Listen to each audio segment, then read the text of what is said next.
में हम लोग सबसे पहले भारत का इतिहास पढ़ेंगे।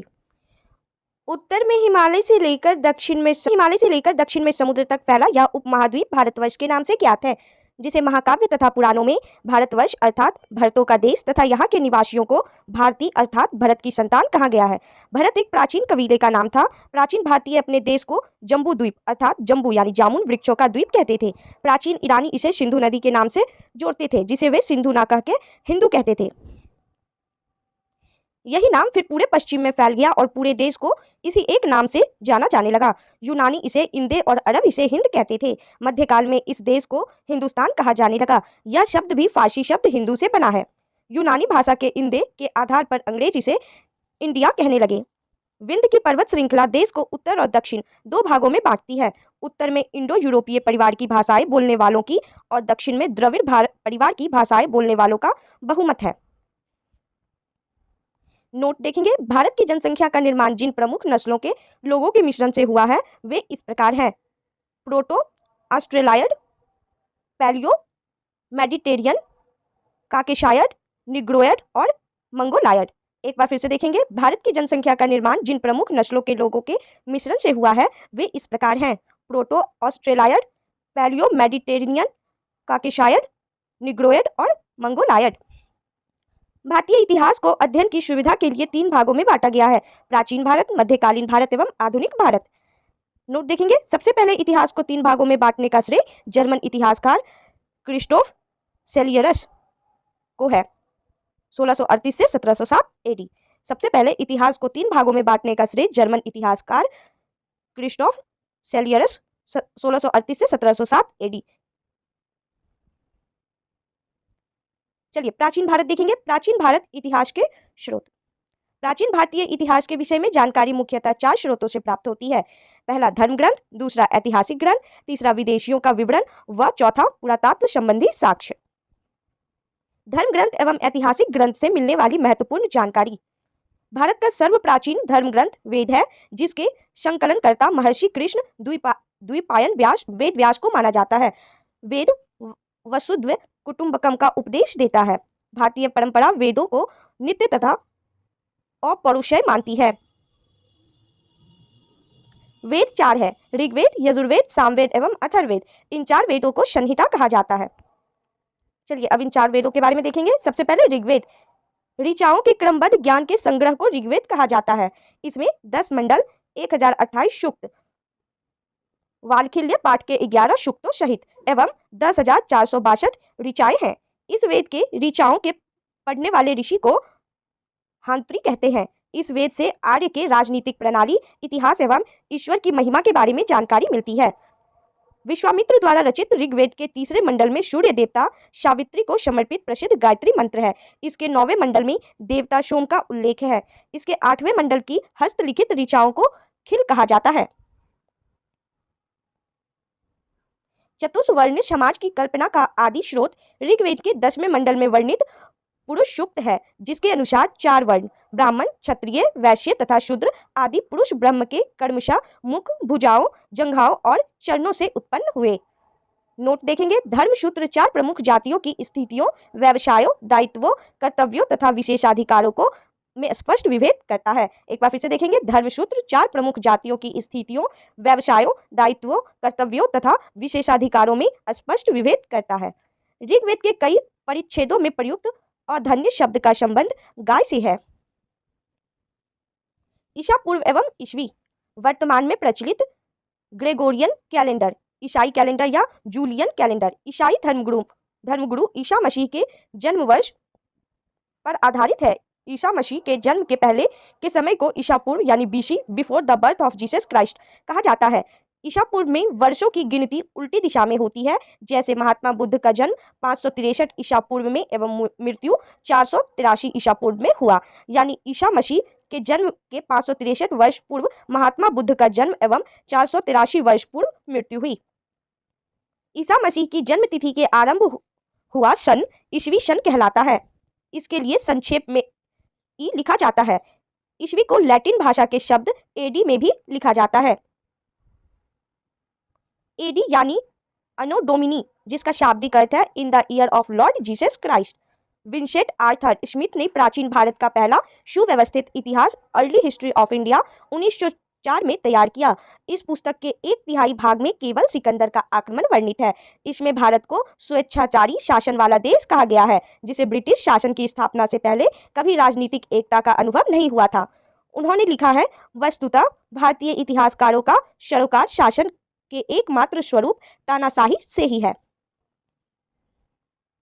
वामनावतार के 3 पंगों के आख्यान का प्राचीनतम स्रोत ऋग्वेद है। ऋग्वेद में इंद्र के लिए 250 तथा अग्नि के लिए 200 ऋचाओं की रचना की गई है। नोट: प्राचीन इतिहास के साधन के रूप में वैदिक साहित्य में ऋग्वेद के बाद शतपथ ब्राह्मण का स्थान है। एक बार फिर से देखेंगे, प्राचीन इतिहास के साधन के रूप में वैदिक साहित्य में ऋग्वेद के बाद शतपथ ब्राह्मण का स्थान है। चलिए अब यजुर्वेद के बारे में देखेंगे। सस्वर पाठ के लिए मंत्रों तथा बलि के समय अनुपालन के लिए नियमों का संकलन यजुर्वेद कहलाता है। इसके पाठकर्ता को अध्वर्यु कहते हैं। यजुर्वेद में यज्ञों के नियमों एवं विधि विधानों का संकलन मिलता है। इसमें बलिदान विधि का भी वर्णन है। यह एक ऐसा वेद है जो गद एवं पद दोनों में है। सामवेद, शाम का शाब्दिक अर्थ है गान। इस वेद में मुख्यतः यज्ञों के अवसर पर गाए जाने वाले ऋचाओं यानी मंत्रों का संकलन है। इसके पाठकर्ता को उद्रात्री कहते हैं। इसका संकलन ऋग्वेद पर आधारित है। इसमें 1810 सूक्त हैं जो प्रायः ऋग्वेद से लिए गए हैं। इसे भारतीय संगीत का जनक कहा जाता है। नोट देख लेंगे, यजुर्वेद तथा सामवेद में किसी भी विशिष्ट ऐतिहासिक घटना का वर्णन नहीं मिलता है। चलिए अथर्ववेद देखते हैं। अथर्वा ऋषि द्वारा रचित इस वेद में कुल 731 मंत्र तथा लगभग 6000 पद हैं। इसके कुछ मंत्र ऋग्वैदिक मंत्रों से भी प्राचीनतर हैं। औषधों का उल्लेख सबसे पहले अथर्ववेद में मिलता है। ऐतिहासिक दृष्टि से अथर्ववेद का महत्व इस बात में है कि इसमें सामान्य मनुष्यों के विचारों तथा अंधविश्वासों का विवरण मिलता है। पृथ्वी सूक्त अथर्ववेद का प्रतिनिधि सूक्त माना जाता है। इसमें मानव जीवन के सभी पक्षों, गृह निर्माण, कृषि की उन्नति, व्यापारिक मार्गों का गहन यानी खोज, रोग निवारण, समन्वय, विवाह तथा प्रणय गीतों, राजभक्ति, राजा का चुनाव, बहुत से वनस्पतियों एवं औषधियों, शाप, वशीकरण, प्रायश्चित, मातृभूमि, महात्म्य आदि का विवरण दिया गया है। कुछ मंत्रों में जादू टोने का भी वर्णन है। अथर्ववेद में परीक्षित को कुरुओं का राजा कहा गया है तथा कुरु देश की समृद्धि का अच्छा चित्रण मिलता है। इसमें सभा एवं समिति को प्रजापति की 2 पुत्रियां कहा गया है। वेदों की भी कई शाखाएं हैं जो वैदिक अध्ययन और व्याख्या से जुड़े विभिन्न दृष्टिकोणों का प्रतिनिधित्व करती है। शाकल शाखा ऋग्वेद से जुड़ी एकमात्र जीवित शाखा है। यजुर्वेद को शुक्ल यजुर्वेद और कृष्ण यजुर्वेद 2 शाखाओं में बांटा गया है। माध्यन्दिन और कान्व शुक्ल यजुर्वेद अथवा वाजसनेय संहिता की शाखाएं हैं। कृष्ण यजुर्वेद से जुड़ी शाखाएं काष्ठक, कनिष्ठल, मैत्रायणी और तैत्तिरीय है। कौथुम, रानायनीय एवं जैमिनीय या तलवकार सामवेद की शाखाएं हैं। अथर्ववेद की शाखाएं शौनक और पैपलाद हैं। नोट देखेंगे, सबसे प्राचीन वेद ऋग्वेद एवं सबसे बाद का वेद अथर्ववेद है। सबसे प्राचीन वेद ऋग्वेद है और सबसे बाद का वेद अथर्ववेद है। चलिए अब देखते हैं ब्राह्मण, आरण्यक तथा उपनिषद के बारे में। संहिता के पश्चात ब्राह्मणों, आरण्यकों तथा उपनिषदों का स्थान है। इनसे उत्तर वैदिक कालीन समाज एवं संस्कृति के विषय में जानकारी प्राप्त होती है। ब्राह्मण ग्रंथ वैदिक संहिताओं की व्याख्या करने के लिए गद्य में लिखे गए हैं। प्रत्येक संहिता के लिए अलग अलग ब्राह्मण ग्रंथ है जिसे सारणी में दिया गया है। इन ब्राह्मण ग्रंथों से हमें परीक्षित के बाद और बिंबसार के पूर्व की घटनाओं का ज्ञान प्राप्त होता है। चलिए हम लोग देख लेंगे वेद और उनके ब्राह्मण ग्रंथ के बारे में। ऋग्वेद का ब्राह्मण ग्रंथ है ऐत्रेय व कौशितकी। ऋग्वेद का ब्राह्मण ग्रंथ है ऐत्रेय व कौशितकी। यजुर्वेद का ब्राह्मण ग्रंथ है तैत्तिरीय व शतपथ। यजुर्वेद का ब्राह्मण ग्रंथ है तैत्तिरीय व शतपथ। सामवेद का ब्राह्मण ग्रंथ है पंचविश। सामवेद का ब्राह्मण ग्रंथ है पंचविश। अथर्ववेद का ब्राह्मण ग्रंथ है गोपथ। अथर्ववेद का ब्राह्मण ग्रंथ है गोपथ। ऐत्रेय में राजाभिषेक के नियम एवं कुछ प्राचीन राजाओं के नाम दिए गए हैं। शतपथ में गंधार, शल्य, कैकई, कुरु, पंचाल, कौशल, विदेह आदि राजाओं का उल्लेख मिलता है। वैदिक साहित्य में ऋग्वेद के बाद शतपथ ब्राह्मण का स्थान है। आरण्यक में यज्ञ से जुड़े कर्मकांडों की दार्शनिक और प्रतीकात्मक अभिव्यक्ति है। उपनिषदों की संख्या 108 है, जिनमें 13 को मूलभूत उपनिषदों की श्रेणी में रखा गया है। इसमें यज्ञ से जुड़े दार्शनिक विचार, शरीर, ब्रह्मांड, आत्मा तथा ब्रह्म की व्याख्या की गई है। स्त्री की सर्वाधिक गिरी हुई स्थिति मैत्रेयनी संहिता से प्राप्त होती है, जिसमें जुआ और शराब की भांति स्त्री को पुरुष का तीसरा मुख्य दोष बताया गया है। शतपथ ब्राह्मण में स्त्री को पुरुष की अर्धांगिनी कहा गया है। जाबालोपनिषद में चारों आश्रमों का उल्लेख मिलता है। स्मृति ग्रंथों में सबसे प्राचीन एवं प्रामाणिक मनुस्मृति मानी जाती है। यह शुंग काल का मानक ग्रंथ है। नारद स्मृति गुप्त युग के विषय में जानकारी प्रदान करता है। अब देखेंगे हम लोग वेदांग एवं सूत्र के बारे में। वेदों को भली भांति समझने के लिए 6 वेदांगों की रचना हुई। ये हैं शिक्षा, शुद्ध उच्चारण शास्त्र, कल्प, कर्मकांडीय विधि, निरुक्त, शब्दों की व्युत्पत्ति का शास्त्र, व्याकरण, छंद व ज्योतिष। वैदिक साहित्य को अक्षुण्ण बनाए रखने के लिए शत्रु सूत्र साहित्य का प्रणयन किया गया है। श्रौत, गृह तथा धर्म सूत्रों के अध्ययन से हमें यज्ञीय विधि विधानों, कर्मकांडों तथा राजनीति विधि एवं व्यवहार से संबंधित महत्वपूर्ण बातें ज्ञात करते हैं। प्रमुख सूत्रकारों में गौतम, बौधायन, आपस्तंभ, वशिष्ठ आदि के नाम विशेष रूप से उल्लेखनीय हैं। सूत्रों में गौतम धर्म सूत्र सबसे प्राचीन माना गया है। चलिए पुराण के बारे में देखते हैं। भारतीय ऐतिहासिक कथाओं का सबसे अच्छा क्रमबद्ध विवरण पुराणों में मिलता है। इसके रचिता लोमहर्ष अथवा इनके पुत्र उग्रश्रवा माने जाते हैं। इनकी संख्या 18 है, जिनमें से केवल 5 मत्स्य, वायु, विष्णु, ब्राह्मण एवं भागवत में ही राजाओं की वंशावली पाई जाती है। पुराण और उनसे संबंधित वंश देख लेंगे। विष्णु पुराण मौर्य वंश से संबंधित है। विष्णु पुराण मौर्य वंश। मत्स्य पुराण आंध्र सातवाहन, मत्स्य पुराण आंध्र सातवाहन वंश। वायु पुराण गुप्त वंश से संबंधित है। वायु पुराण गुप्त वंश। नोट देखेंगे, पुराणों में मत्स्य पुराण सबसे प्राचीन एवं प्रामाणिक है। पुराणों में मत्स्य पुराण सबसे प्राचीन एवं प्रामाणिक है। अधिकतर पुराण सरल संस्कृत श्लोक में लिखे गए हैं। स्त्रियां तथा शूद्र जिन्हें वेद पढ़ने की अनुमति नहीं थी, वे भी पुराण सुन सकते थे। पुराणों का पाठ पुजारी मंदिरों में किया करते थे। सामाजिक एवं सांस्कृतिक दृष्टि से अग्नि पुराण का काफी महत्व है, जिसमें राजतंत्र के साथ साथ कृषि संबंधी विवरण भी दिया गया है। बौद्ध, जैन एवं अन्य साहित्य। जातक में बुद्ध की पूर्व जन्म की कहानी वर्णित है। हीनयान का प्रमुख ग्रंथ कथा वस्तु है, जिसमें महात्मा बुद्ध का जीवन चरित्र अनेक कथानकों के साथ वर्णित है। जैन साहित्य को आगम कहा जाता है। जैन धर्म का प्रारंभिक इतिहास कल्पसूत्र से ज्ञात होता है। जैन ग्रंथ भगवती सूत्र में महावीर के जीवन, कृत्यों तथा अन्य समकालिकों के साथ उनके संबंधों का विवरण मिलता है। अर्थशास्त्र के लेखक चाणक्य, कौटिल्य या विष्णुगुप्त हैं। यह 15 अधिकरणों एवं 180 प्रकरणों में विभाजित है। इससे मौर्यकालीन इतिहास की जानकारी प्राप्त होती है। अनुवादक है श्याम शास्त्री। संस्कृत साहित्य में ऐतिहासिक घटनाओं को क्रमबद्ध लिखने का सर्वप्रथम प्रयास कल्हन के द्वारा किया गया। कल्हन द्वारा रचित पुस्तक राजतरंगिणी यानी राजाओं की नदी है। इस ग्रंथ में 8 सर्ग हैं, जिन्हें तरंगों की संज्ञा दी गई है। इसमें प्रारंभ से लेकर 12वीं सदी तक के कश्मीर के शासकों का वर्णन है। अरबों की सिंध विजय का वृत्तांत चचनामा, जिसके लेखक अली अहमद हैं, में सुरक्षित है। अष्टाध्यायी संस्कृत भाषा व्याकरण की प्रथम पुस्तक के लेखक पाणिनि हैं। इससे मौर्य के पहले का इतिहास तथा मौर्य युगीन राजनीतिक अवस्था की जानकारी प्राप्त होती है। नोट देख लीजिए, अष्टाध्यायी में पहली बार लिपि शब्द का प्रयोग हुआ था। लिपि शब्द का प्रयोग पहली बार किसमें हुआ था? अष्टाध्यायी में। कृत्यायन की गार्गी संहिता एक ज्योतिष ग्रंथ है, फिर भी इसमें भारत पर होने वाले यवन आक्रमण का उल्लेख मिलता है। पतंजलि पुष्यमित्र शुंग के पुरोहित थे। इनके महाभाष्य से शुंगों के इतिहास का पता चलता है। विदेशी यात्रियों से मिलने वाली प्रमुख जानकारियां कौन कौन सी है देखेंगे। यूनानी रोमन लेखक टेसियस, यह ईरान का राजवैद था। भारत के संबंध में इसका विवरण आश्चर्यजनक कहानियों से परिपूर्ण होने के कारण अविश्वसनीय है। उसके बाद है हेरोडोटस के बारे में। इसे इतिहास का पिता कहा जाता है। इसने अपनी पुस्तक हिस्टोरिका में 5वीं शताब्दी ईसा पूर्व के भारत फारस के संबंध का वर्णन किया है, परंतु इसका विवरण भी अनुश्रुतियों एवं अफवाहों पर आधारित है। तीसरे हैं सिकंदर के साथ आने वाले लेखकों में निर्याकस, आनेसिक्राटस तथा अरिस्टोबुलस के विवरण अधिक प्रामाणिक एवं विश्वसनीय हैं। मेगास्थनीज, यह सेल्यूकस निकेटर का राजदूत था जो चंद्रगुप्त मौर्य के राज दरबार में आया था। इसने अपनी पुस्तक इंडिका में मौर्य युगीन समाज एवं संस्कृति के विषय में लिखा है।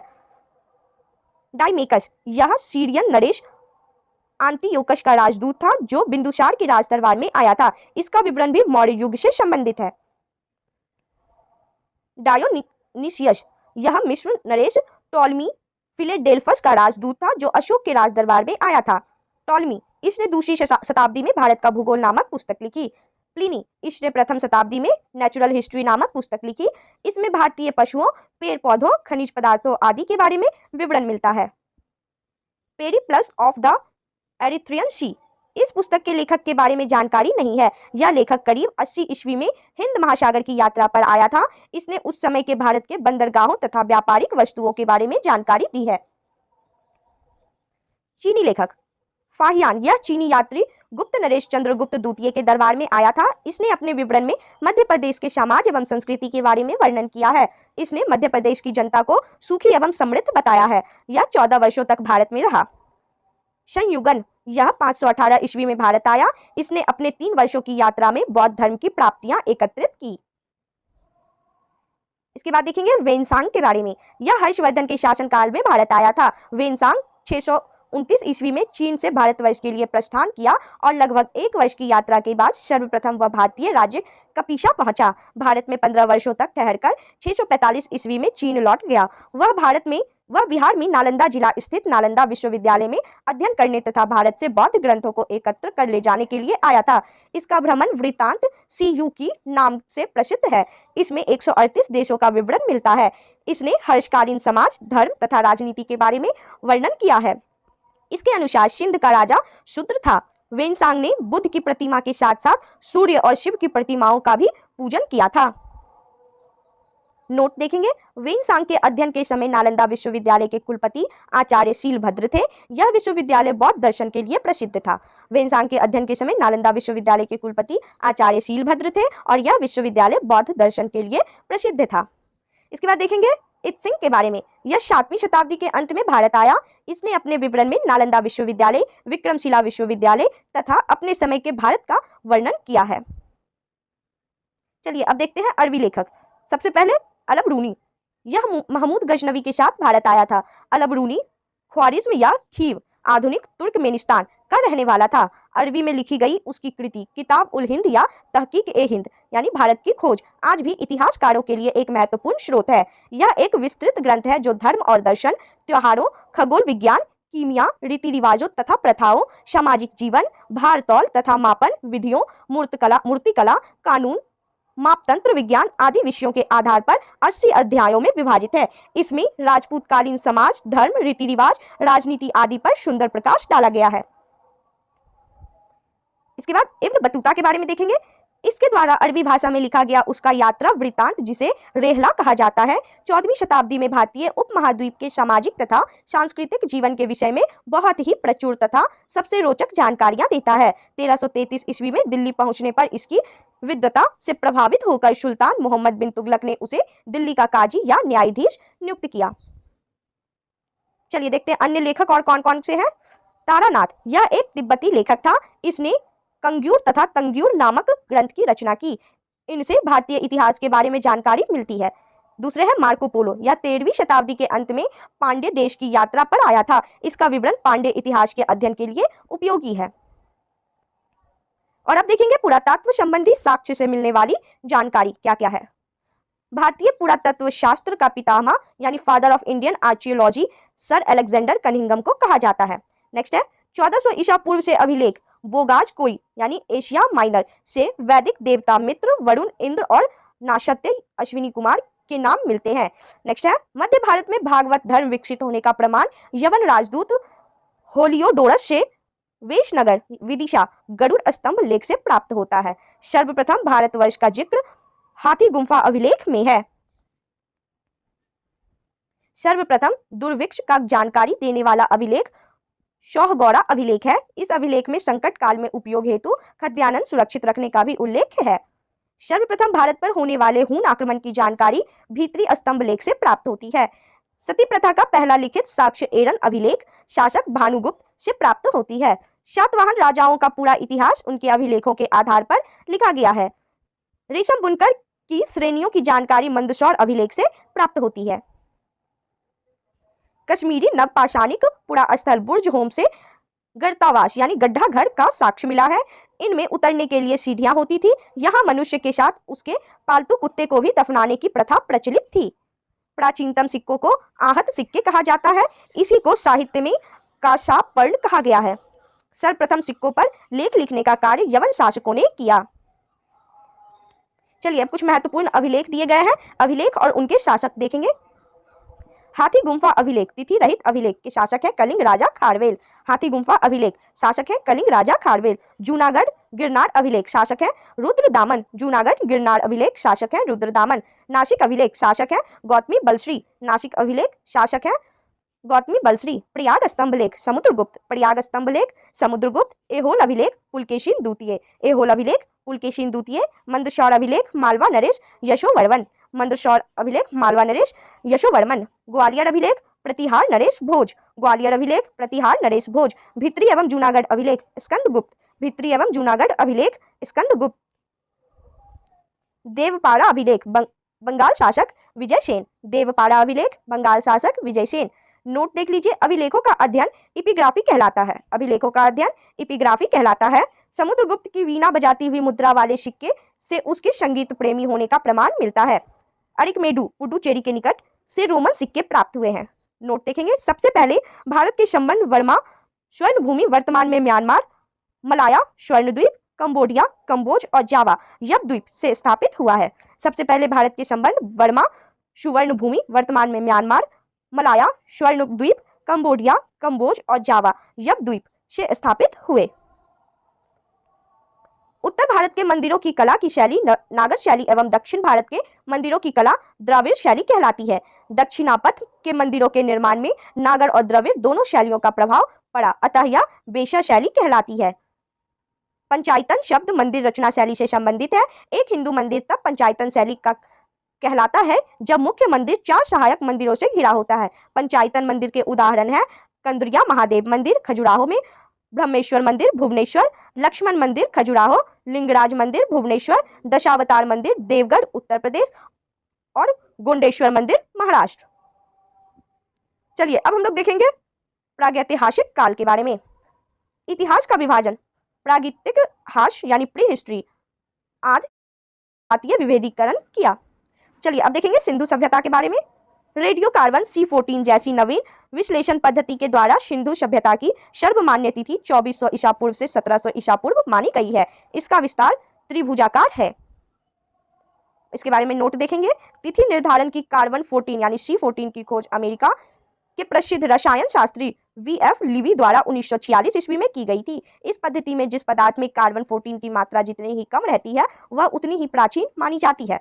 एक बार फिर से देखेंगे। तिथि निर्धारण की कार्बन 14 यानी C14 की खोज अमेरिका के प्रसिद्ध रसायन शास्त्री VF लीवी द्वारा 1946 ईस्वी में की गई थी। इस पद्धति में जिस पदार्थ में कार्बन 14 की मात्रा जितनी ही कम रहती है वह उतनी ही प्राचीन मानी जाती है।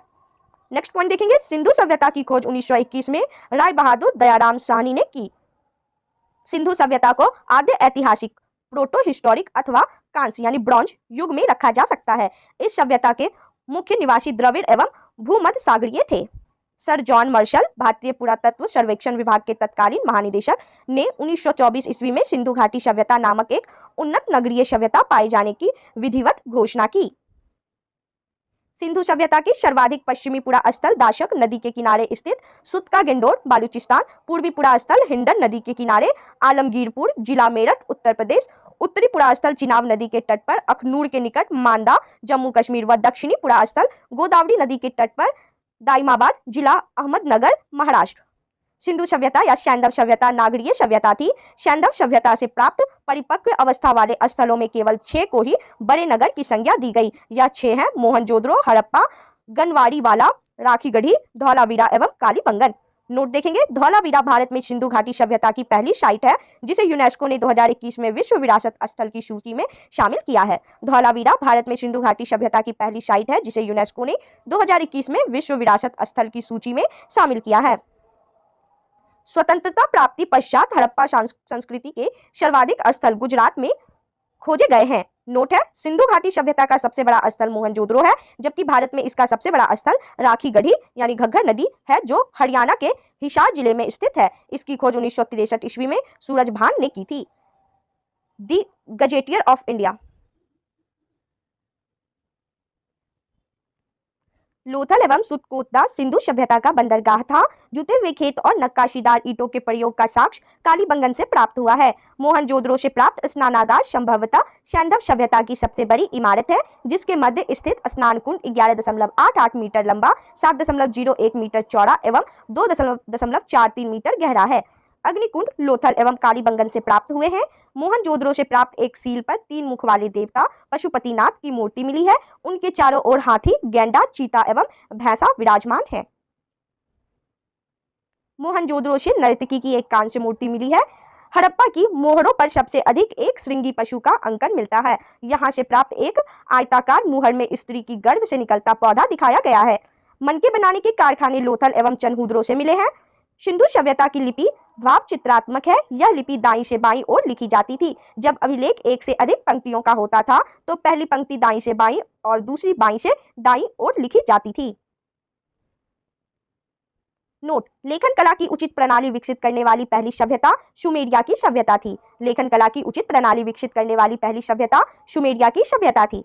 सिंधु सभ्यता के लोगों ने नगरों तथा घरों के विन्यास के लिए ग्रिड पद्धति अपनाई। घरों के दरवाजे और खिड़कियां सड़क की ओर न खुलकर पिछवाड़े की ओर खुलते थे। केवल लोथल नगर के घरों के दरवाजे मुख्य सड़क की ओर खुलते थे। सिंधु सभ्यता में मुख्य फसल थी गेहूं और जौ। सैंधववासी मिठास के लिए शहद का प्रयोग करते थे। मिट्टी से बने हल का साक्ष्य बनमाली में से मिला है। रंगपुर एवं लोथल से चावल के दाने मिले हैं, जिनसे धान की खेती होने का प्रमाण मिलता है। चावल के प्रथम साक्ष्य लोथल से ही प्राप्त हुए हैं। सुरकोटदा, कालीबंगन एवं लोथल से सैंधवकालीन घोड़े से अस्थि पंजर मिले हैं। तौल की इकाई संभवतः 16 से अनुपात में थी। सैंधव सभ्यता के लोग यातायात के लिए 2 पहियों एवं 4 पहियों वाली बैलगाड़ी या भैंसा गाड़ी का उपयोग करते थे। मेसोपोटामिया के अभिलेखों में वर्णित मेलुहा शब्द का अभिप्राय सिंधु सभ्यता से ही है। संभवतः हड़प्पा संस्कृति का शासन वणिक वर्ग के हाथों में था। पिग्गट ने हड़प्पा एवं मोहनजोदड़ो को एक विस्तृत साम्राज्य की जुड़वा राजधानी कहा है। सिंधु सभ्यता के लोग धरती को उर्वरता की देवी मानकर उसकी पूजा किया करते थे। चलिए देखेंगे सिंधु काल में विदेशी व्यापार, आयातित वस्तुएं और उनसे संबंधित प्रदेश। तांबा, खेतरी, बालूचिस्तान और ओमान। तांबा, खेतरी, बालूचिस्तान और ओमान। चांदी, अफगानिस्तान और ईरान। चांदी, अफगानिस्तान और ईरान। सोना, कर्नाटक, अफगानी और ईरान। सोना, कर्नाटक, अफगानी और ईरान। टिन, अफगानिस्तान और ईरान। टिन, अफगानिस्तान और ईरान। गोमेद, सौराष्ट्र। गोमेद, सौराष्ट्र। वृक्ष पूजा एवं शिव पूजा के प्रचलन के साक्ष्य भी सिंधु सभ्यता से मिलते हैं। स्वास्तिक चिन्ह संभवतः हड़प्पा सभ्यता की देन है। इस चिन्ह से सूर्योपासना का अनुमान लगाया जाता है। सिंधु घाटी के नगरों में किसी भी मंदिर के अवशेष नहीं मिले हैं। सिंधु सभ्यता में मातृदेवी की उपासना सर्वाधिक प्रचलित थी। पशुओं में कुबर वाला शान इस सभ्यता के लोगों के लिए विशेष पूजनीय था। स्त्री मृण मूर्तियां, मिट्टी की मूर्तियां अधिक मिलने से ऐसा अनुमान लगाया जाता है कि सैंधव समाज मातृसत्तात्मक था। सैंधववासी सूती एवं ऊनी वस्त्रों का प्रयोग करते थे। मनोरंजन के लिए सैंधववासी मछली पकड़ना, शिकार करना, पशु पक्षियों को आपस में लड़ाना, चौपड़ और पाशा खेलना आदि साधनों का प्रयोग करते थे। सिंधु सभ्यता के लोग काले रंग से डिजाइन किए हुए लाल मिट्टी के बर्तन बनाते थे। सिंधु घाटी के लोग तलवार से परिचित नहीं थे। कालीबंगन का एकमात्र हड़प्पा कालीन स्थल था जिसका निचला शहर सामान्य लोगों के रहने हेतु भी किले से घिरा हुआ था। कालीबंगन का अर्थ है काली चूड़ियां। यहाँ से पूर्व हड़प्पा स्तरों के खेत जोते जाने के और अग्नि पूजा की प्रथा के प्रमाण मिले हैं। पर्दा प्रथा एवं वैश्यावृत्ति सैंधव सभ्यता में प्रचलित थी। शवों को जलाने एवं गाड़ने यानी दोनों प्रथाएं प्रचलित थी। हड़प्पा में शवों को दफनाने जबकि मोहनजोदड़ो में जलाने की प्रथा विद्यमान थी। लोथल एवं कालीबंगा में युग्म समाधियां मिली है। सैंधव सभ्यता के विनाश का संभवतः सबसे प्रभावी कारण बाढ़ था।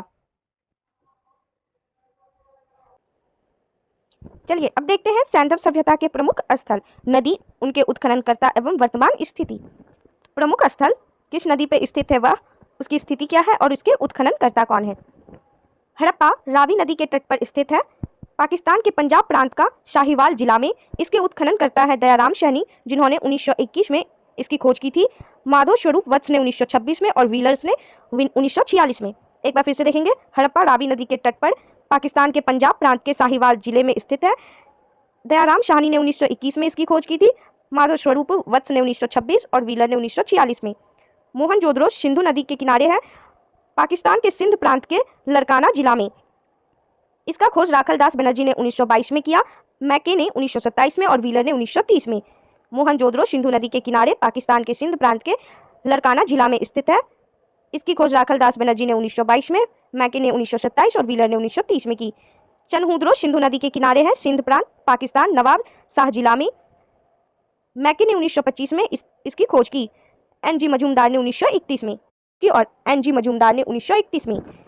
कालीबंगन घग्गर नदी के किनारे राजस्थान का हनुमानगढ़ जिला में स्थित है। अमलानंद घोष ने 1951 में इसकी खोज की। बी.वी. लाल एवं वी.के. थापर ने 1961 में खोज की। बी.वी. लाल एवं वी.के. थापर ने 1961 में। कोट दीजी सिंधु नदी के किनारे सिंध प्रांत का खैरपुर स्थान में स्थित है। फजल अहमद ने 1953 में इसकी खोज की। कोट दीजी सिंधु नदी के किनारे सिंध प्रांत का खैरपुर स्थान में स्थित है। फजल अहमद ने 1953 में इसकी खोज की। रंगपुर मादर नदी के किनारे गुजरात का काठियावाड़ जिला में स्थित है। रंगनाथ राव ने 1953-54 में इसकी खोज की। रंगपुर मादर नदी के किनारे स्थित है, गुजरात का काठियावाड़ जिले में। इसकी खोज रंगनाथ राव ने 1953-54 में की। रोपड़ सतलज नदी के किनारे स्थित है, पंजाब का रोपड़ जिला में। इसकी खोज यज्ञदत्त शर्मा ने 1953 से 56 में की। रोपड़ सतलज नदी के तट पर स्थित है, पंजाब का रोपड़ जिला में, यज्ञ जिला में स्थित है। इसकी खोज रंगनाथ राव ने 1954 में की। नदी के किनारे उत्तर प्रदेश का मेरठ जिला में स्थित है। इसकी खोज यज्ञदत्त शर्मा ने 1958 में की। सुतका गेंडोर दाशक नदी के किनारे है, पाकिस्तान के मकरान में समुद्र तट के किनारे स्थित है। मकरान में समुद्र तट के किनारे स्थित है। ऑरेल स्टाइन ने 1927 में इसकी खोज की। बनमाली रंगोई नदी के किनारे है, हरियाणा का हिसार जिला में। इसकी खोज करता है रविंद्र सिंह बिष्ट, जिन्होंने 1974 में इसकी खोज की। धौलावीरा लूनी नदी के किनारे स्थित है, गुजरात के कच्छ जिला, खादिर द्वीप पर। इसकी खोज जे.पी. जोशी ने 1967-68 में की। रविंद्र सिंह बिष्ट ने 1990-91 में। धौलावीरा लूनी नदी के किनारे गुजरात के कच्छ जिला, खादिर द्वीप। शोधका सादिकौर नदी के किनारे दक्षिण बलूचिस्तान में स्थित है। जॉर्ज डेल्स ने 1962 में इसकी खोज की। शोधका सादिकौर नदी के किनारे दक्षिण बलूचिस्तान में स्थित है। जॉर्ज डेल्स ने 1962 में इसकी खोज की। चलिए अब हम लोग नेक्स्ट पढ़ेंगे वैदिक सभ्यता के बारे में। वैदिक काल का विभाजन दो भागों, ऋग वैदिक काल 1500 से 1000 ईसा पूर्व और उत्तर वैदिक काल 1000 से 600 ईसा पूर्व में किया गया है। आर्य सर्वप्रथम पंजाब एवं अफगानिस्तान में बसे। मैक्स मूलर ने आर्यों का मूल निवास स्थान मध्य एशिया को माना है। आर्यों द्वारा निर्मित सभ्यता वैदिक सभ्यता कहलाई। यह एक ग्रामीण सभ्यता थी। आर्यों की भाषा संस्कृत थी। नोट देखेंगे, आर्य शब्द भाषा समूह को इंगित करता है। आर्य शब्द भाषा समूह को इंगित करता है। आर्यों के प्रशासनिक इकाई आरोही क्रम से इन 5 भागों में बांटा था: कुल, ग्राम, विश, जन और राष्ट्र। ग्राम के मुखिया ग्रामीणी, विश का प्रधान विशपति एवं जन के शासक राजन कहलाते थे। राज्याधिकारों में पुरोहित एवं सेनानी प्रमुख थे। वशिष्ठ रूढ़िवादी एवं विश्वामित्र उदार पुरोहित थे। शूत, रथकार व कम्मादी नामक अधिकारी रत्नी कहे जाते थे। इनकी संख्या राजा सहित करीब 12 हुआ करती थी। चलिए अब हम लोग देख लेंगे दिशा। उस दिशा से संबंधित उत्तर वैदिक शब्द कौन से हैं और वहां राजा का नाम क्या था। पूर्व दिशा का उत्तर वैदिक शब्द प्राची है, राजा को सम्राट कहते हैं। पूर्व दिशा का उत्तर वैदिक शब्द प्राची है, राजा सम्राट। पश्चिम दिशा का उत्तर वैदिक शब्द प्रतीचि है, राजा का नाम स्वराष्ट्र। पश्चिम दिशा का उत्तर वैदिक शब्द प्रतीचि है और राजा का नाम स्वराष्ट्र। उत्तर दिशा का उत्तर वैदिक शब्द उदीची है और राजा का नाम है विराट। उत्तर दिशा का उत्तर वैदिक शब्द उदीची होता है और वहां राजा का नाम विराट होता है। मध्य दिशा का में राजाओं को राजा कहते हैं। मध्य दिशा में राजा को राजा कहते हैं और दक्षिण दिशा में भोज। दक्षिण दिशा में राजा को भोज कहते हैं। पूरब दुर्गपति एवं स्पष्ट जनता की गतिविधियों को देखने वाला गुप्तचर होते थे। वाजपति गोचर भूमि का अधिकारी होता था और उग्र अपराधियों को पकड़ने का कार्य करता था। नोट है, ऋग्वेद में किसी तरह के न्यायाधिकारी का उल्लेख नहीं है। ऋग्वेद में किसी तरह के न्यायाधिकारी का उल्लेख नहीं है। सभा एवं समिति राजा को सलाह देने वाली संस्था थी। सभा श्रेष्ठ एवं संभ्रांत लोगों की संस्था थी, जबकि समिति सामान्य जनता का प्रतिनिधित्व करती थी। इसके अध्यक्ष को ईशान कहा जाता था। स्त्रियां सभा एवं समितियों में भाग ले सकती थी। युद्ध में कबीले का नेतृत्व राजा करता था। युद्ध के लिए गविष्टि शब्द का प्रयोग किया गया है, जिसका अर्थ है गायों की खोज। 10 राग के युद्ध का उल्लेख ऋग्वेद के 7वें मंडल में है। यह युद्ध परुष्णी यानी रावी नदी के तट पर सुदास एवं 10 जनों के बीच लड़ा गया, जिसमें सुदास विजयी हुआ। ऋग्वैदिक समाज 4 वर्णों में विभक्त था। ये वर्ण थे ब्राह्मण, क्षत्रिय, वैश्य और शूद्र। यह विभाजन व्यवसाय पर आधारित था। ऋग्वेद के 10वें मंडल के पुरुष सूक्त में चतुर्वर्णों का उल्लेख मिलता है। इसमें कहा गया है कि ब्राह्मण परम पुरुष के मुख से, क्षत्रिय उनकी भुजाओं से और वैश्य उनकी जांघों से एवं शूद्र उनके पैरों से उत्पन्न हुए हैं। उपनिषदों की कुल संख्या है 108, महापुराणों की संख्या है 18 और वेदांग की संख्या है 6। एक बार फिर से सुन लेंगे। उपनिषदों की कुल संख्या है 108, महापुराणों की संख्या है 18 और वेदांग की संख्या है 6। चलिए नेक्स्ट पॉइंट देखते हैं। आर्यों का समाज पितृ प्रधान था। समाज की सबसे छोटी इकाई परिवार या कुल थी, जिसका मुखिया पिता होता था, जिसे कुलक कहा जाता था। स्त्रियां इस काल में अपने पति के साथ यज्ञ कार्य में भाग लेती थी। बाल विवाह एवं प्रदा प्रथा का प्रचलन नहीं था। विधवा अपने मृतक पति के छोटे भाई यानी देवर से विवाह कर सकती थी। स्त्रियां शिक्षा ग्रहण करती थी। ऋग्वेद में लोपामुद्रा, घोषा, शिक्ता, आपला एवं विश्वास जैसी विदुषी स्त्रियों का वर्णन है। गार्गी ने याज्ञवल्क्य को वाद विवाद की चुनौती दी थी। चलिए देखते हैं प्रमुख दर्शन एवं उसके प्रवर्तक। दर्शन और उनके प्रवर्तक के नाम देखेंगे। चारवाक के प्रवर्तक थे चारवाक, चारवाक के प्रवर्तक थे चारवाक। योग के प्रवर्तक थे पतंजलि, योग के प्रवर्तक थे पतंजलि। सांख्य के प्रवर्तक थे कपिल, सांख्य के प्रवर्तक थे कपिल। न्याय के प्रवर्तक थे गौतम, न्याय के प्रवर्तक थे गौतम। पूर्व मीमांसा के प्रवर्तक थे जैमिनी, पूर्व मीमांसा के प्रवर्तक थे जैमिनी। उत्तर मीमांसा के प्रवर्तक थे बादनारायण, उत्तर मीमांसा के प्रवर्तक थे बादरायण। वैशेषिक के प्रवर्तक थे कनाद, वैशेषिक के प्रवर्तक थे कनाद। जीवन भर अविवाहित रहने वाली महिलाओं को अमाजु कहा जाता था। जीविका पार्जन के लिए वेद वेदांत पढ़ने वाला अध्यापक उपाध्याय कहलाता था। आर्यों का मुख्य पेय पदार्थ सोमरस था। यह वनस्पति से बनाया जाता था। आर्य मुख्यतः 3 प्रकार के वस्त्रों का उपयोग करते थे। पहला वाश, दूसरा अधिवास और तीसरा उष्णीष। अंदर पहनने वाले कपड़े को नीवी कहा जाता था। आर्यों के मनोरंजन के मुख्य साधन थे संगीत, रथदौड़, घुड़दौड़ एवं घुड़ कीड़ा। आर्यों का मुख्य व्यवसाय पशुपालन एवं कृषि था। महर्षि कनाद को भारतीय परमाणुवाद का जनक कहा गया है। गाय को अधन्या यानी न मारे जाने योग्य पशु की श्रेणी में रखा गया था। गाय की हत्या करने वाले या उसे घायल करने वाले के लिए वेदों में मृत्यु दंड अथवा देश से निकाले की व्यवस्था की गई है। आर्यों का प्रिय पशु घोड़ा एवं सर्वाधिक प्रिय देवता इंद्र थे। आर्यों द्वारा खोजी गई धातु लोहा थी, जिसे श्याम अयश कहा जाता था। तांबे को लोहित अयश कहा जाता था। ऋग्वैदिक कालीन नदियां कौन कौन सी हैं, उनके प्राचीन नाम और आधुनिक नाम देखेंगे। कुरुभ नदी का आधुनिक नाम है कुर्रम, कुरुभ नदी का आधुनिक नाम है कुर्रम। कुभा नदी का आधुनिक नाम है काबुल, कुभा नदी का आधुनिक नाम है काबुल। वित्सता का आधुनिक नाम है झेलम, वित्सता नदी का आधुनिक नाम है झेलम। आस्किनी का आधुनिक नाम है चिनाब, आस्किनी नदी का आधुनिक नाम है चिनाब। परुष्णी नदी का आधुनिक नाम है रावी नदी, परुष्णी का आधुनिक नाम है रावी। सतुद्री का आधुनिक नाम है सतलज, सतुद्री का आधुनिक नाम है सतलज। विपाशा का आधुनिक नाम है व्यास, विपाशा का आधुनिक नाम है व्यास। सदानीरा का आधुनिक नाम है गंडक, सदानीरा का आधुनिक नाम गंडक है। दृश्य सद्धति का आधुनिक नाम घग्घर है, दृश्य सद्धति का आधुनिक नाम घग्घर है। गोमती का आधुनिक नाम गोमल है, गोमती का आधुनिक नाम है गोमल। सुवस्तु का आधुनिक नाम श्वात है, सुवस्तु का आधुनिक नाम है श्वात। नोट देखेंगे। भारतीयों को लोहे का ज्ञान ईसा पूर्व 8वीं सदी से प्राप्त हुआ। व्यापार हेतु दूर दूर तक जाने वाला व्यक्ति को पनी कहते थे। लेन देन में वस्तु विनिमय की प्रणाली प्रचलित थी। ऋण देकर ब्याज लेने वाले को वेकनॉट यानी सूदखोर कहा जाता था। मनुष्य एवं देवता के बीच मध्यस्थ की भूमिका निभाने वाले देवता के रूप में अग्नि की पूजा की जाती थी।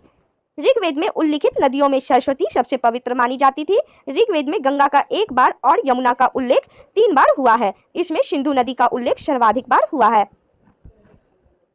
उत्तर वैदिक काल में इंद्र के स्थान पर प्रजापति सर्वाधिक प्रिय देवता हो गए थे। मनुष्य के 3 पगों की कल्पना का विकास उत्तर वैदिक काल में ही हुआ।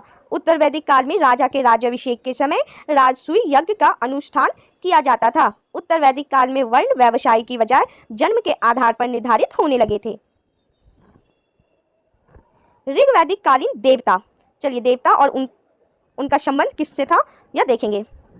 इंद्र युद्ध का नेता एवं वर्षा का देवता। इंद्र को युद्ध का नेता एवं वर्षा का देवता माना जाता था। अग्नि का संबंध देवता एवं मनुष्य के बीच मध्यस्थ से था। अग्नि देवता का संबंध देवता एवं मनुष्य के बीच मध्यस्थ से था। वरुण देवता का संबंध पृथ्वी एवं सूर्य के निर्माता, समुद्र का देवता, विश्व के नियामक व शासक, सत्य का प्रतीक, ऋतु परिवर्तन व दिन रात का कर्ता। वरुण देवता को पृथ्वी एवं सूर्य के निर्माता, सूर्य का देवता, विश्व के नियामक व शासक, सत्य का प्रतीक, ऋतु परिवर्तन व दिन रात का कर्ता माना जाता था। अधो को आकाश का देवता माना जाता था। अधो को आकाश का देवता माना जाता था। सोम देवता को वनस्पति का देवता, सोम देवता को वनस्पति का देवता माना जाता था। उषा को प्रगति एवं उत्थान का देवता माना जाता था। उषा को प्रगति एवं उत्थान का देवता माना जाता था। अश्विन को विपत्ति को हरने वाला देवता माना जाता था। अश्विन को विपत्तियों को हरने वाला देवता माना जाता था। पूषण को पशुओं का देवता, पूषण को माना जाता था पशुओं का देवता। विष्णु को विश्व के संरक्षण एवं पालनकर्ता माना जाता है। विष्णु देवता को विश्व के संरक्षण एवं पालनकर्ता माना जाता है। और मरुत को आंधी तूफान का देवता माना जाता था। मरुत देवता को आंधी तूफान का देवता माना जाता था। चलिए नेक्स्ट पॉइंट देखेंगे। उत्तर वैदिक काल में हल को शिरा व हल रेखा को शीता कहा जाता था। उत्तर वैदिक काल में निष्क और शतमान मुद्रा की इकाइयां थी। सिक्कों के चलन का कोई प्रमाण नहीं मिलता। सांख्य दर्शन भारत के सभी दर्शनों में सबसे प्राचीन है। इसके अनुसार मूल तत्व 25 है, जिनमें प्रकृति पहला तत्व है। सत्यमेव जयते मुंडकोपनिषद से लिया गया है। इसी उपनिषद में यज्ञ की तुलना फूटी नाव से की गई है। ईसा पूर्व दूसरी सदी में राजाओं के उपयुक्त यज्ञ वेदी बनाने के लिए आप स्तंभ व्यवहारिक ज्यामिति की रचना की। गायत्री मंत्र सवित्री नामक देवता को संबोधित है, जिसका संबंध ऋग्वेद से है। लोगों को आर्य बनाने के लिए विश्वामित्र ने गायत्री मंत्र की रचना की। श्राद्ध की प्रथा पहले पहल दत्तात्रेय ऋषि के बेटे निमि ने शुरू की। उत्तर वैदिक काल में कौशाम्बी नगर में प्रथम बार पक्की ईंटों का प्रयोग किया गया है।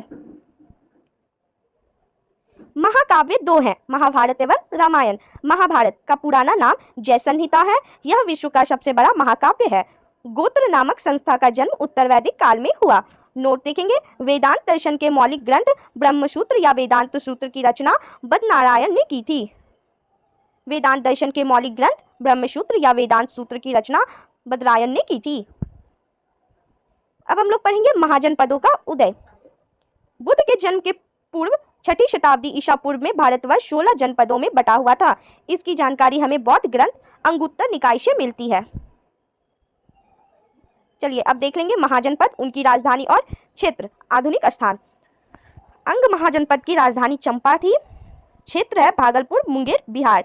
अंग महाजनपद की राजधानी चंपा, भागलपुर, मुंगेर, बिहार। मगध की राजधानी गिरिब्रज या राजगृह, पटना, गया, बिहार। मगध की राजधानी गिरिब्रज या राजगृह। आधुनिक स्थान है पटना, गया, बिहार। काशी की राजधानी वाराणसी थी। आधुनिक स्थान है वाराणसी के आसपास, उत्तर प्रदेश में। काशी की राजधानी वाराणसी थी। आधुनिक क्षेत्र है वाराणसी के आसपास, उत्तर प्रदेश में, वाराणसी के आसपास। वत्स की राजधानी कौशाम्बी थी। आधुनिक क्षेत्र है इलाहाबाद के आसपास, उत्तर प्रदेश में। वत्स की राजधानी कौशाम्बी थी। आधुनिक स्थान है उत्तर प्रदेश में, इलाहाबाद के आसपास। वज्जी की राजधानी वैशाली या विदेह या मिथिला थी। आधुनिक क्षेत्र है वैशाली, मुजफ्फरपुर एवं दरभंगा के आसपास का क्षेत्र। वज्जी की राजधानी वैशाली या विदेह या मिथिला है और आधुनिक स्थान है वैशाली, मुजफ्फरपुर एवं दरभंगा के आसपास का क्षेत्र। कौशल की राजधानी त्रावस्ती थी। आधुनिक स्थान है फैजाबाद, गोंडा, बहराइच, उत्तर प्रदेश। कौशल की राजधानी त्रावस्ती थी। आधुनिक स्थान है फैजाबाद, गोंडा और बहराइच, उत्तर प्रदेश में। अवंती की राजधानी उज्जैन या महिष्मती थी। आधुनिक क्षेत्र है मालवा, मध्य प्रदेश। अवंती की राजधानी उज्जैन या महिष्मती थी। आधुनिक स्थान है मालवा, मध्य प्रदेश। मल्ल की राजधानी कुशावती थी। आधुनिक स्थान है देवरिया, बस्ती, गोरखपुर, उत्तर प्रदेश में। मल्ल की राजधानी कुशावती थी। आधुनिक स्थान है देवरिया, बस्ती, गोरखपुर, उत्तर प्रदेश। पंचाल की राजधानी अहिच्छत्र या और काम्पिल्य थी। आधुनिक स्थान है बरेली, बदायूं, फर्रुखाबाद, उत्तर प्रदेश। पंचाल की राजधानी अहिच्छत्र और काम्पिल्य थी। आधुनिक स्थान है बरेली, बदायूं, फर्रुखाबाद, उत्तर प्रदेश। चेदी की राजधानी शक्तिमती थी, आधुनिक स्थान है बुंदेलखंड उत्तर प्रदेश। चेदी की राजधानी शक्तिमती थी, आधुनिक स्थान है बुंदेलखंड उत्तर प्रदेश। कुरु की राजधानी इंद्रप्रस्थ थी, आधुनिक स्थान है दिल्ली मेरठ एवं हरियाणा के कुछ क्षेत्र। कुरु की राजधानी इंद्रप्रस्थ थी, आधुनिक स्थान है दिल्ली मेरठ एवं हरियाणा के कुछ क्षेत्र। मत्स्य की राजधानी विराटनगर है, आधुनिक स्थान है जयपुर अलवर भरतपुर राजस्थान के आसपास के क्षेत्र। मत्स्य की राजधानी विराटनगर है, आधुनिक स्थान है जयपुर अलवर भरतपुर राजस्थान के आसपास के क्षेत्र। कंबोज की राजधानी हाटक थी, आधुनिक स्थान है राजौरी एवं हजारा क्षेत्र। कंबोज की राजधानी हाटक थी, आधुनिक स्थान है राजौरी एवं हजारा क्षेत्र। सूरसेन की राजधानी मथुरा थी, आधुनिक स्थान है मथुरा उत्तर प्रदेश। सूरसेन की राजधानी मथुरा थी, आधुनिक स्थान है मथुरा उत्तर प्रदेश। अश्मक की राजधानी पोटली या पोतन थी, आधुनिक स्थान है गोदावरी नदी क्षेत्र। दक्षिण भारत का एकमात्र जनपद है यह। अश्मक की राजधानी पोटली या पोतन थी, गोदावरी आधुनिक स्थान गोदावरी नदी क्षेत्र है, दक्षिण भारत का एकमात्र जनपद। गंधार की राजधानी तक्षशिला थी, आधुनिक स्थान है रावलपिंडी एवं पेशावर पाकिस्तान। गंधार की राजधानी तक्षशिला है, आधुनिक स्थान है रावलपिंडी एवं पेशावर पाकिस्तान। चलिए अब जैन धर्म के बारे में पढ़ेंगे। जैन धर्म के संस्थापक एवं प्रथम तीर्थकर ऋषभदेव थे। जैन धर्म के 23वें तीर्थकर पार्श्वनाथ थे, जो काशी के इक्ष्वाकु वंशीय राजा अश्वसेन के पुत्र थे। इन्होंने 30 वर्ष की अवस्था में संन्यास जीवन को स्वीकारा। इनके द्वारा दी गई शिक्षा थी हिंसा न करना, सदा सत्य बोलना, चोरी न करना तथा संपत्ति न रखना। महावीर स्वामी जैन धर्म के 24वें एवं अंतिम तीर्थकर हुए। महावीर का जन्म 540 ईसा पूर्व में कुंडग्राम वैशाली में हुआ था। इनके पिता सिद्धार्थ ज्ञात्रिक कुल के सरदार थे और माता त्रिशला लिच्छवी राजा चेटक की बहन थी। महावीर की पत्नी का नाम यशोदा एवं पुत्री का नाम अनुजा प्रियदर्शिनी था। महावीर के बचपन का नाम वर्धमान था। इन्होंने 30 वर्ष की उम्र में माता पिता की मृत्यु के पश्चात अपने बड़े भाई नंदीवर्धन से अनुमति लेकर संन्यास जीवन को स्वीकारा था। 12 वर्षों की कठिन तपस्या के बाद महावीर को ज्रिमविक के समीप ऋजुपालिका नदी के तट पर शाल वृक्ष के नीचे तपस्या करते हुए संपूर्ण ज्ञान का बोध हुआ। इसी समय से महावीर जिन यानी विजेता, अरहत यानी पूज्य और निर्गंध यानी बंधनहीन कहलाए। महावीर ने अपना उपदेश प्राकृत यानी अर्धमागधी भाषा में दिया। महावीर ने अनुयायियों को मूलतः निग्रंथ कहा जाता था। महावीर के प्रथम अनुयायी उनके दामाद जामिल बने। प्रथम जैन भिक्षुणी नरेश दधिवाहन की पुत्री चंपा थी। महावीर ने अपने शिष्यों को 11 गंधर्वों में विभाजित किया था। आर्य सुधर्मा अकेला ऐसा गंधर्व था जो महावीर की मृत्यु के बाद भी जीवित रहा और जो जैन धर्म का प्रथम थेरा या मुख्य उपदेशक हुआ। स्वामी महावीर के भिक्षुणी संघ की प्रधान चंदना थी। चलिए अब देखेंगे प्रमुख जैन तीर्थकर और उनके प्रतीक चिन्ह। जैन तीर्थकर के नाम एवं क्रम और उनके प्रतीक चिन्ह को एक एक करके देखेंगे। ऋषभदेव प्रथम, प्रतीक चिन्ह है शांड। ऋषभदेव क्रम है प्रथम और प्रतीक चिन्ह है शांड।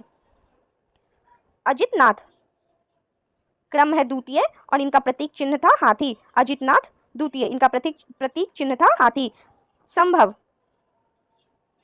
तृतीय, इसका प्रतीक चिन्ह था घोड़ा। संभव तृतीय, इनका प्रतीक चिन्ह था घोड़ा। संपार्श्व इनका सप्तम, इनका प्रतीक चिन्ह था स्वास्तिक। संपार्श्व सप्तम, इनका प्रतीक चिन्ह था स्वास्तिक। शांति 16वां, इनका प्रतीक चिन्ह था हिरण। शांति क्रम है 16वां, इनका प्रतीक चिन्ह था हिरण।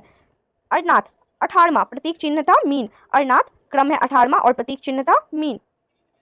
नामी 21वें, प्रतीक चिन्ह है नीलकमल। नामी 21वें तीर्थकर थे और इनका प्रतीक चिन्ह था नीलकमल। अरिष्टनेमी 22वें तीर्थकर थे, इनका प्रतीक चिन्ह था शंख। अरिष्टनेमी 22वें तीर्थकर थे, इनका प्रतीक चिन्ह था शंख। पार्श्व 23वें तीर्थकर थे, इनका प्रतीक चिन्ह था सर्प। पार्श्व 23वें तीर्थकर थे, इनका प्रतीक चिन्ह था सर्प। महावीर 24वें तीर्थकर थे, इनका प्रतीक चिन्ह था सिंह। महावीर 24वें तीर्थकर थे, इनका प्रतीक चिन्ह था सिंह। नोट देखेंगे, 2 जैन तीर्थकरों ऋषभदेव एवं अरिष्टनेमी के नामों का उल्लेख ऋग्वेद में मिलता है। अरिष्टनेमी को भगवान कृष्ण का निकट संबंधी माना जाता है। लगभग 300 ईसा पूर्व में मगध में 12 वर्षों का भीषण अकाल पड़ा, जिसके कारण भद्रबाहु अपने शिष्यों सहित कर्नाटक चले गए, किंतु कुछ अनुयायी स्थूलभद्र के साथ मगध में ही रुक गए। भद्रबाहु के वापस लौटने पर मगध के साधुओं से उनका गहरा मतभेद हो गया, जिसके परिणाम स्वरूप जैन मत श्वेतांबर एवं दिगंबर नामक 2 संप्रदायों में बट गया। स्थूलभद्र के शिष्य श्वेतांबर यानी श्वेत वस्त्र धारण करने वाले एवं भद्रबाहु के शिष्य दिगंबर यानी नग्न रहने वाले कहलाए। अब हम लोग देखेंगे जैन संगीतियाँ। संगीति, वर्ष, स्थल और अध्यक्ष। प्रथम जैन संगीति 300 ईसा पूर्व पाटलिपुत्र में हुई थी। अध्यक्ष थे स्थूलभद्र। प्रथम जैन संगीति 300 ईसा पूर्व पाटलिपुत्र में हुई थी, अध्यक्ष थे स्थूलभद्र। द्वितीय जैन संगीति 512 ईस्वी में हुई थी, बल्लभी गुजरात में, अध्यक्ष थे क्षमा श्रवण। द्वितीय जैन संगीति 512 ईस्वी में बल्लभी गुजरात में हुई थी, अध्यक्ष थे क्षमा श्रवण। जैन धर्म के त्रिरत्न हैं, कौन कौन से? सम्यक दर्शन, सम्यक ज्ञान और सम्यक आचरण। यह 3 त्रिरत्न है जैन धर्म के। त्रिरत्न के अनुशीलन में निम्न 5 महाव्रतों का पालन अनिवार्य है: अहिंसा, सत्यवचन, अस्तेय, अपरिग्रह एवं ब्रह्मचर्य। जैन धर्म के 4 वरों शिक्षा, अन्न, चिकित्सा और आवास के सिद्धांत ने इसे लोकप्रिय बनाने में मदद की। जैन धर्म में ईश्वर की मान्यता नहीं है, जैन धर्म में आत्मा की मान्यता है। महावीर पुनर्जन्म एवं कर्मवाद में विश्वास करते थे। जैन धर्म के सप्तभंगी ज्ञान के अन्य नाम शादवाद व अनेकांतवाद है। जैन धर्म ने अपने आध्यात्मिक विचारों को सांख्य दर्शन से ग्रहण किया। जैन धर्म मानने वाले कुछ राजा थे: उद्दीन, बंद राजा, चंद्रगुप्त मौर्य, कलिंग नरेश खारवेल, राष्ट्रकूट राजा अमोघ वर्ष और चंदेल शासक। मैसूर के गंग वंश के मंत्री चामुंड के प्रोत्साहन से कर्नाटक के श्रवणबेलगोला में 10वीं शताब्दी के मध्य भाग में विशाल बाहुबली की मूर्ति गोमतेश्वर की मूर्ति का निर्माण किया गया। गोमतेश्वर की प्रतिमा कायोत्सर्ग मुद्रा में है। महावीर तपस्या की इस मुद्रा में वह अपनी चारों ओर के वातावरण से अनभिज्ञ हैं। उनके पैरों में सांप लपेटे हुए हैं तथा चींटियों ने मिट्टी से घरौंदे बना दिए हैं। यह मूर्ति 18 मीटर ऊंची है एवं एक ही चट्टान को काटकर बनाई गई है। खजुराहो में जैन मंदिरों का निर्माण चंदेल शासकों द्वारा किया गया। मौर्योत्तर युग में मथुरा जैन धर्म का प्रसिद्ध केंद्र था। मथुरा कला का संबंध जैन धर्म से है। जैन तीर्थकरों की जीवनी भद्रबाहु द्वारा रचित कल्पसूत्र में है। 72 वर्ष की आयु में महावीर की मृत्यु यानी निर्वाण 468 ईसा पूर्व में बिहार राज्य के पावापुरी राजगीर में हो गई। मल्ल राजा सृष्टिपाल के राजप्रसाद में महावीर स्वामी को निर्वाण प्राप्त हुआ था। बौद्ध धर्म के संस्थापक गौतम बुद्ध थे। इन्हें एशिया का ज्योति पुंज यानी लाइट ऑफ एशिया कहा जाता है। गौतम बुद्ध का जन्म 563 ईसा पूर्व में कपिलवस्तु के लुम्बिनी नामक स्थान पर हुआ था। इनके पिता शुद्धोधन शाक्यगण के मुखिया थे। इनकी माता माया देवी की मृत्यु इनके जन्म के 7वें दिन ही हो गई थी। इनका लालन पालन सौतेली मां प्रजापति गौतमी ने किया था। चलिए बुद्ध के जीवन से संबंधित बौद्ध धर्म के प्रतीक देखेंगे। जन्म का प्रतीक कमल एवं शान, जन्म का प्रतीक था कमल एवं शान। गृह त्याग का प्रतीक था घोड़ा, गृह त्याग का प्रतीक था घोड़ा। ज्ञान का प्रतीक था पीपल बोधि वृक्ष, ज्ञान का प्रतीक था पीपल बोधि वृक्ष। प्रथम उपदेश का प्रतीक था चक्र, प्रथम उपदेश का प्रतीक चक्र। निर्वाण का प्रतीक पद चिन्ह, निर्वाण का प्रतीक पद चिन्ह। और मृत्यु का प्रतीक स्तूप, मृत्यु का प्रतीक स्तूप। इनके बचपन का नाम सिद्धार्थ था। गौतम बुद्ध का विवाह 16 वर्ष की अवस्था में यशोधरा के साथ हुआ। इनके पुत्र का नाम राहुल था। सिद्धार्थ जब कपिलवस्तु की सैर पर निकले तो उन्होंने निम्न 4 दृश्यों को क्रमशः देखा। सबसे पहले बूढ़ा व्यक्ति, फिर उन्होंने एक बीमार व्यक्ति देखा, फिर उन्होंने एक शव और अंत में उन्होंने एक सन्यासी को देखा। सांसारिक समस्याओं से व्यतीत होकर सिद्धार्थ ने 29 वर्ष की अवस्था में गृह त्याग किया, जिसे बौद्ध धर्म में महाविनिष्क्रमण कहा गया है। गृह त्याग करने के बाद सिद्धार्थ यानी बुद्ध ने वैशाली के आला रकलाम के सांख्य दर्शन की शिक्षा ग्रहण की। आला रकलाम सिद्धार्थ के प्रथम गुरु हुए, जिससे उन्होंने शून्य का ज्ञान प्राप्त किया। आला रकलाम के बाद सिद्धार्थ ने राजगीर के रुद्र कराम पुत्र से शिक्षा ग्रहण की, जिससे उन्होंने योग का ज्ञान प्राप्त किया। उरुवेला में सिद्धार्थ को कौंडिन्य, वप्पा, भादिया, महानामा एवं अशागी नामक 5 साधक मिले।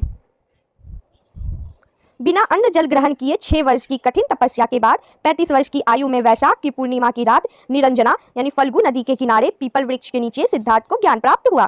ज्ञान प्राप्ति के बाद सिद्धार्थ बुद्ध के नाम से जाने गए। वह स्थान बोधगया कहलाया। बुद्ध ने अपना प्रथम उपदेश सारनाथ ऋषिपत्तनम में दिया, जिसे बौद्ध ग्रंथों में धर्म चक्र प्रवर्तन कहा गया है। बुद्ध ने अपने उपदेश जनसाधारण की भाषा पाली में दिए। बुद्ध ने अपने उपदेश कौशल, वैशाली, कौशाम्बी व अन्य राजाओं में दिए। सर्वाधिक उपदेश कौशल देश की राजधानी श्रावस्ती में उन्होंने दिया। इनके प्रमुख अनुयायी शासक थे बिंबिसार, प्रसेनजीत व उद्दीन। अद्भुत भारत लेखक ए.एल. वाशम के अनुसार 49 दिनों की तपस्या के बाद बुद्ध को ज्ञान की प्राप्ति हुई थी। बुद्ध की मृत्यु 80 वर्ष की अवस्था में 483 ईसा पूर्व में कुशीनारा, देवरिया, उत्तर प्रदेश में चुंद द्वारा अर्पित भोजन करने के बाद हो गई, जिसे बौद्ध धर्म में महापरिनिर्वाण कहा गया है। मल्लों ने अत्यंत सम्मानपूर्वक बुद्ध का अंत्येष्टि संस्कार किया। एक अनुश्रुति के अनुसार मृत्यु के बाद बुद्ध के शरीर के अवशेषों को 8 भागों में बांटकर उन पर 8 स्तूपों का निर्माण कराया गया। बुद्ध के जन्म एवं मृत्यु की तिथि को चीनी परंपरा के कैंटोन अभिलेख के आधार पर निश्चित किया गया है। बौद्ध धर्म के बारे में हमें विशद ज्ञान त्रिपिटक, विनय पिटक, सूत्र पिटक व अभिधम्म पिटक से प्राप्त होता है। तीनों पिटकों की भाषा पाली है। थेरवाद मत की पाली त्रिपिटक सबसे पुराना है। सूत्र पिटक में बुद्ध के धार्मिक सिद्धांतों को संवाद के रूप में संकलित किया गया है। विनय पिटक में संघ के भिक्षु एवं भिक्षुणी के लिए बनाए गए नियमों का संग्रह किया गया है और इसमें संघ के अनुशासन के तोड़ने पर किए जाने वाले प्रायश्चितों की सूची भी दी गई है। अभिधम्म पिटक में सूत्र पिटक में वर्णित सिद्धांतों के सुव्यवस्थित अनुशीलन के लिए आवश्यक सूचियों के सारांश तथा प्रश्नोत्तरी का समावेश किया गया है। नोट पढ़ेंगे। पाली त्रिपिटकों को पहली शताब्दी ईसा पूर्व में श्रीलंका के शासक वत्तगामिनी की देखरेख में पहली बार लिपिबद्ध किया गया। सूत्र पिटक के 5 निकाय है: दीर्घ निकाय, मध्यम निकाय, संयुक्त निकाय, अंगुत्तर निकाय और खुद्दक निकाय। बुद्ध के पूर्व जन्मों से जुड़ी जातक कथाएं खुद्दक निकाय की 15 पुस्तकों में से एक है। खुद्दक निकाय में धम्मपद, नैतिक उपदेशों का पदात्मक संकलन, थेर गाथा, बौद्ध भिक्षुओं का गीत और थेरी गाथा, बौद्ध भिक्षुणियों की गीत है। बौद्ध धर्म मूलतः अनिश्वरवादी है। इसमें आत्मा की परिकल्पना भी नहीं है। बौद्ध धर्म में पुनर्जन्म की मान्यता है। तृष्णा को छिन्न हो जाने की अवस्था को ही बुद्ध ने निर्वाण कहा है। विश्व दुखों से भरा है, यह सिद्धांत बुद्ध ने उपनिषद से लिया। बुद्ध के अनुयायी 2 भागों में विभाजित है: भिक्षुक और उपासक। भिक्षुक बौद्ध धर्म के प्रचार के लिए जिन्होंने संन्यास ग्रहण किया उन्हें भिक्षुक कहा गया और उपासक कौन होते हैं? गृहस्थ जीवन व्यतीत करते हुए बौद्ध धर्म अपनाने वालों को उपासक कहा गया। बौद्ध संघ में सम्मिलित होने के लिए न्यूनतम आयु सीमा 15 वर्ष थी। बौद्ध संघ में प्रविष्टि होने को उपसंपदा कहा जाता था। बौद्ध धर्म के त्रिरत्न है बुद्ध, धम्म एवं संघ। चलिए अब देखेंगे बौद्ध सभाएं के बारे में। सभा, समय, स्थान, अध्यक्ष और शासनकाल। प्रथम बौद्ध संगीति 483 ईसा पूर्व में राजगृह में हुआ, जिसके अध्यक्ष थे महाकश्यप और यह अजात शत्रु के शासनकाल में हुआ। प्रथम बौद्ध संगीति 483 ईसा पूर्व में राजगृह में हुआ, अध्यक्ष थे महाकश्यप और यह अजात शत्रु के शासनकाल में हुआ। द्वितीय बौद्ध संगीति 383 ईसा पूर्व में वैशाली में हुआ, अध्यक्ष थे सवाकामी और कालाशोक के शासनकाल में हुआ। द्वितीय बौद्ध संगीति 383 ईसा पूर्व में वैशाली में हुआ, अध्यक्ष थे सवाकामी और यह कालाशोक के शासनकाल में हुआ। तृतीय बौद्ध संगीति 250 ईसा पूर्व में पाटलिपुत्र में हुआ, अध्यक्ष थे मोगलीपुत्र तिश और यह अशोक के शासनकाल में हुआ। तृतीय बौद्ध संगीति 250 ईसा पूर्व में पाटलिपुत्र में हुआ, अध्यक्ष थे मोगलीपुत्र तिश और यह अशोक के शासनकाल में हुआ। चतुर्थ बौद्ध संगीति 98 ईसा पूर्व में 98 ईस्वी कुंडलवन व सुमित्र और अश्वघोष इसके अध्यक्ष थे और यह कनिष्क के शासनकाल में हुआ। चतुर्थ बौद्ध संगीति 98 ईस्वी में कुंडलवन में हुआ, इसके अध्यक्ष वसुमित्र और अश्वघोष थे, यह कनिष्क के शासनकाल में हुआ। चतुर्थ बौद्ध संगीति के बाद बौद्ध धर्म 2 भागों हीनयान एवं महायान में विभाजित हो गया। बौद्ध धर्म के महायान संप्रदाय का आदर्श बोधिसत्व है। बोधिसत्व दूसरे के कल्याण को प्राथमिकता देते हुए अपने निर्वाण में विलंब करते हैं। हीनयान का आदर्श अरहत पद को प्राप्त करना है। जो व्यक्ति अपनी साधन से निर्वाण की प्राप्ति करते हैं उन्हें ही अरहत कहा जाता है। धार्मिक जुलूस का प्रारंभ सबसे पहले बौद्ध धर्म के द्वारा प्रारंभ किया गया। बौद्धों का सबसे पवित्र त्योहार वैशाख पूर्णिमा है, जिसे बुद्ध पूर्णिमा के नाम से जाना जाता है। इसका महत्व इसलिए है कि बुद्ध पूर्णिमा के ही दिन बुद्ध का जन्म, ज्ञान की प्राप्ति एवं महापरिनिर्वाण की प्राप्ति हुई। बुद्ध ने संसारिक दुखों के संबंध में 4 आर्य सत्यों का उपदेश दिया। ये हैं दुख, दुख समुदाय, दुख निरोध और दुख निरोधगामिनी प्रतिपदा। इन संसारिक दुखों से मुक्ति हेतु बुद्ध ने अष्टांगिक मार्ग की बात कही। ये साधन है सम्यक दृष्टि, सम्यक संकल्प, सम्यक वाणी, सम्यक कर्मांत, सम्यक आजीव, सम्यक व्यायाम, सम्यक स्मृति और सम्यक समाधि। बुद्ध के अनुसार अष्टांगिक मार्गों के पालन करने के उपरांत मनुष्य की भव तृष्णा नष्ट हो जाती है और उसे निर्वाण प्राप्त हो जाता है। निर्वाण बौद्ध धर्म का परम लक्ष्य है, जिसका अर्थ है दीपक का बुझ जाना, अर्थात जीवन मरण चक्र से मुक्त हो जाना। बुद्ध ने निर्वाण प्राप्ति को सरल बनाने के लिए निम्न 10 शीलों पर बल दिया। चलिए देखेंगे यह 10 शील कौन कौन से हैं। अहिंसा, सत्य, अस्तेय यानी चोरी ना करना, अपरिग्रह किसी प्रकार की संपत्ति ना रखना, मद्य सेवन ना करना, असमय भोजन ना करना, सुखप्रद बिस्तर पर नहीं सोना, धन संचय ना करना, स्त्रियों से दूर रहना और नृत्य गान आदि से दूर रहना। गृहस्थों के लिए केवल प्रथम 5 सील तथा भिक्षुओं के लिए 10 सील मानना अनिवार्य था। बुद्ध ने मध्यम मार्ग, मध्यमा प्रतिपद का उपदेश दिया। अनिश्वरवाद के संबंध में बौद्ध धर्म एवं जैन धर्म में समानता है। जातक कथाएं प्रदर्शित करती है कि बोधिसत्व का अवतार मनुष्य रूप में भी हो सकता है तथा पशुओं के रूप में भी। बोधिसत्व के रूप में पुनर्जन्मों की दीर्घ श्रृंखला के अंतर्गत बुद्ध ने शाक्य मुनि के रूप में अपना अंतिम जन्म प्राप्त किया, किंतु इसके उपरांत मैत्रेय तथा अन्य अनाम बुद्ध अभी अवतरित होने शेष हैं।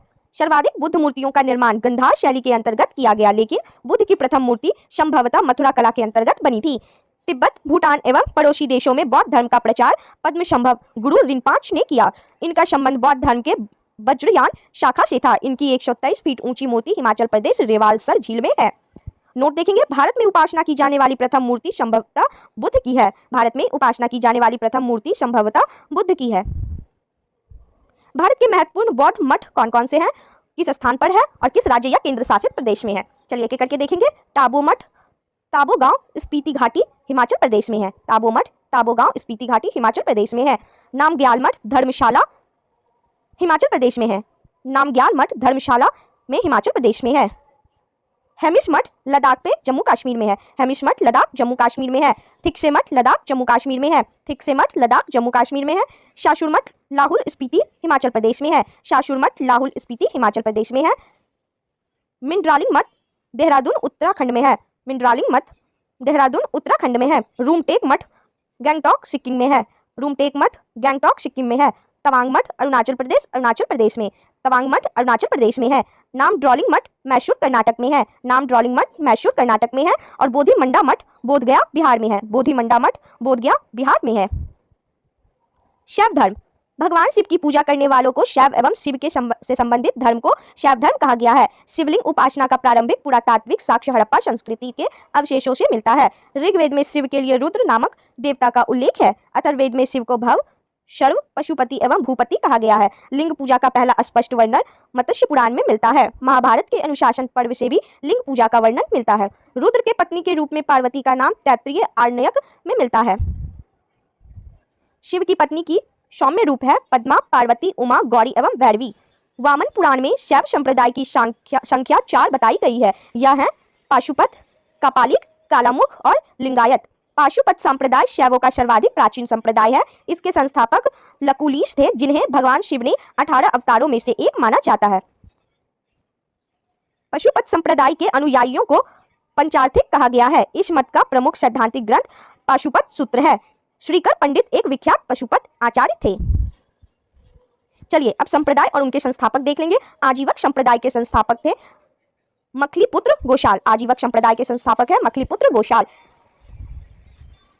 घोड़ अक्रियावादी संप्रदाय के संस्थापक है पूरन कश्यप।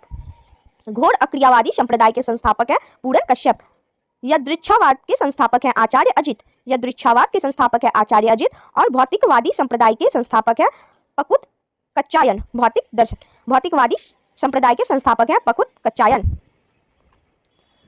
कापालिक संप्रदाय के इष्टदेव भैरव थे। इस संप्रदाय का प्रमुख केंद्र श्रीशैल नामक स्थान है।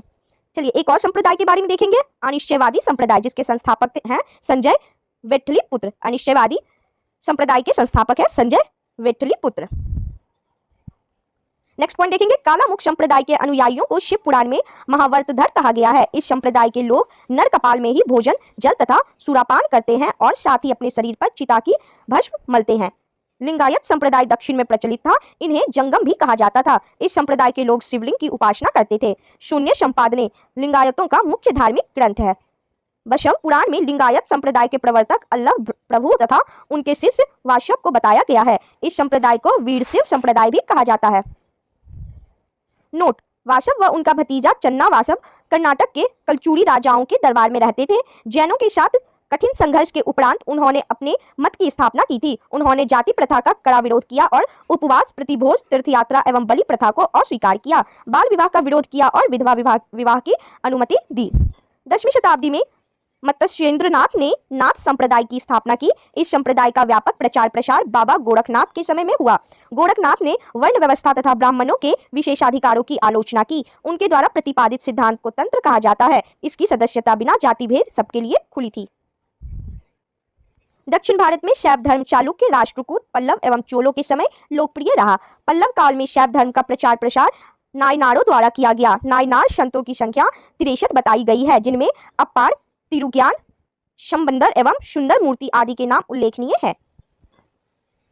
नोट देखेंगे पशुपतिनाथ मंदिर के बारे में। नेपाल की राजधानी काठमांडू से 3 किलोमीटर उत्तर पश्चिमी में बागमती नदी के किनारे देवपाटन गांव में स्थित एक शिव मंदिर है। नेपाल के धर्मनिरपेक्ष राष्ट्र बनने से पहले यह मंदिर राष्ट्रीय देवता भगवान पशुपतिनाथ का मुख्य निवास माना जाता था। इस मंदिर परिसर को सन 1979 में यूनेस्को विश्व सांस्कृतिक विरासत स्थल के रूप में सूचीबद्ध किया गया। मुख्य मंदिर का निर्माण वास्तुकला की नेपाली पैगोडा शैली में हुआ है। एलोरा के प्रसिद्ध कैलाश मंदिर का निर्माण राष्ट्रकूटों ने करवाया। चोल शासक राजराज प्रथम ने तंजौर में प्रसिद्ध राजराजेश्वर शैव मंदिर का निर्माण करवाया, जिसे बृहदेश्वर मंदिर के नाम से भी जाना जाता है। कुषाण शासकों की मुद्राओं पर शिव एवं नंदी का एक साथ अंकन प्राप्त होता है। चलिए अब देखते हैं वैष्णव धर्म के बारे में। वैष्णव धर्म के विषय में प्रारंभिक जानकारी उपनिषदों से मिलती है। इसका विकास भगवत धर्म से हुआ। नारायण के पूजक मूलतः पंचरात्र कहे जाते थे। वैष्णव धर्म के प्रवर्तक कृष्ण थे, जो वृषण कबीले के थे और जिनका निवास स्थान मथुरा था। कृष्ण का उल्लेख सर्वप्रथम छांदोग्य उपनिषद में देव की पुत्र और अंगिरस के शिष्य के रूप में हुआ है। वासुदेव कृष्ण का सबसे प्रारंभिक अभिलेखीय उल्लेख बेशनगर स्तंभ अभिलेख में पाया गया है। विष्णु के 10 अवतारों का उल्लेख मत्स्य पुराण। मगध राज्य का उत्कर्ष। मगध के सबसे प्राचीन वंश के संस्थापक वृद्धर्थ था। इसकी राजधानी गिरिब्रज राजगृह थी। जरासंध वृद्धर्थ का पुत्र था। हर्यक वंश के संस्थापक बिंबिसार मगध की गद्दी पर 544 ईसा पूर्व बौद्ध ग्रंथों के अनुसार में बैठा था। वह बौद्ध धर्म का अनुयायी था। यह प्रथम भारतीय राजा था जिसने प्रशासनिक व्यवस्था पर बल दिया।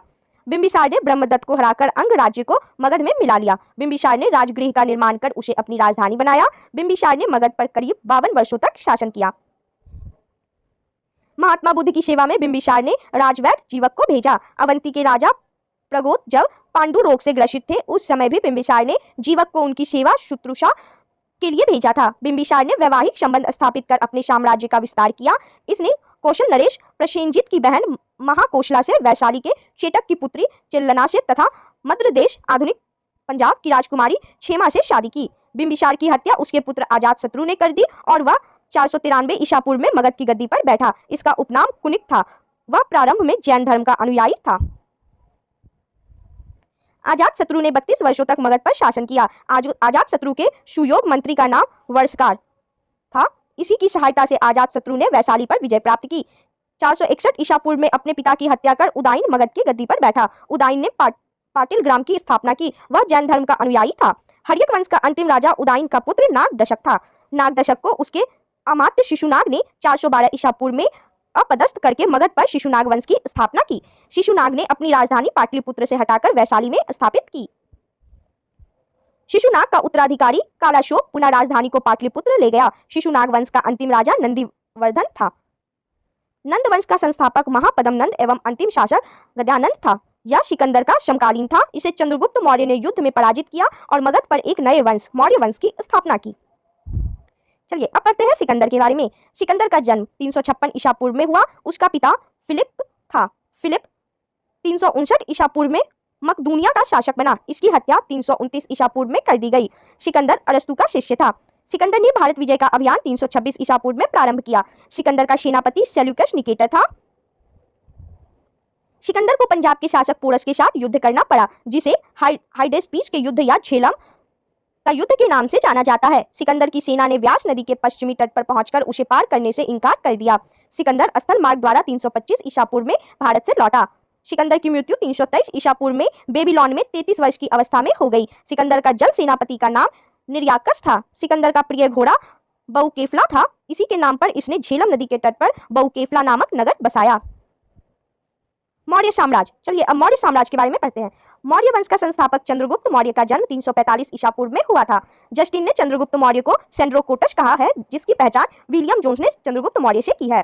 विशाखदत्त कृत मुद्रा राक्षस में चंद्रगुप्त मौर्य के लिए वृषण आशय निम्न कुल में उत्पन्न शब्द का प्रयोग किया है। गद्यानंद को हराने में चाणक्य, कौटिल्य या विष्णुगुप्त ने चंद्रगुप्त मौर्य की मदद की थी, जो बाद में चंद्रगुप्त का प्रधानमंत्री बना। इसके द्वारा लिखित पुस्तक अर्थशास्त्र है, जिसका संबंध राजनीति से है। चंद्रगुप्त मगध की राजगद्दी पर 322 ईसा पूर्व में बैठा। चंद्रगुप्त जैन धर्म का अनुयायी था। चंद्रगुप्त ने अपना अंतिम समय कर्नाटक के श्रवण बेलगोला नामक स्थान पर बिताया। चंद्रगुप्त ने 305 ईसा पूर्व में सेल्यूकस निकेटर को हराया। सेल्यूकस निकेटर ने अपनी पुत्री कार्नेलिया की शादी चंद्रगुप्त मौर्य के साथ कर दी और युद्ध की संधि शर्तों के अनुसार 4 प्रांत काबुल, कंधार, हेरात एवं मकरान चंद्रगुप्त को दिए। चंद्रगुप्त मौर्य ने जैनी गुरु भद्रबाहु से जैन धर्म की दीक्षा ली थी। मेगास्थनीज सेल्यूकस निकेटर का राजदूत था जो चंद्रगुप्त के दरबार में रहता था। मेगास्थनीज द्वारा लिखी गई पुस्तक इंडिका है। मेगास्थनीज के अनुसार सम्राट का जनता के सामने आने के अवसरों पर शोभा यात्रा के रूप में जश्न मनाया जाता है। उन्होंने एक सोने के पालकी में लाया जाता है। उनके अंगरक्षक सोने और चांदी से अलंकृत हाथियों पर सवार रहते हैं। कुछ अंगरक्षक पेड़ों को लेकर चलते हैं। इन पेड़ों पर प्रशिक्षित तोतों का झुंड रहता है जो सम्राट के सिर के चारों तरफ चक्कर लगाता रहता है। राजा सामान्यतः हथियारबंद महिलाओं से घिरे होते हैं। उनके खाना खाने के पहले खास नौकर उस खाने को चखते हैं। वे लगातार 2 रात एक ही कमरे में नहीं सोते हैं। पाटलिपुत्र के बारे में, पाटलिपुत्र एक विशाल प्राचीर से घिरा है जिसमें 570 बुर्ज और 64 द्वार हैं। 2 और 3 मंजिल वाले घर लकड़ी और कच्ची ईंटों से बने हैं। राजा का महल भी काठ का बना है जिसे पत्थर की नक्काशी से अलंकृत किया गया है। यह चारों तरफ से उद्यानों और चिड़ियों के लिए बने बसेरों से घिरा है। चंद्रगुप्त मौर्य और सेल्यूकस के बीच हुए युद्ध का वर्णन एप्पियानस ने किया है। प्लूटार्क के अनुसार चंद्रगुप्त ने सेल्यूकस को 500 हाथी उपहार में दिए थे। चंद्रगुप्त की मृत्यु 298 ईसा पूर्व में श्रवणबेलगोला में उपवास द्वारा हुई।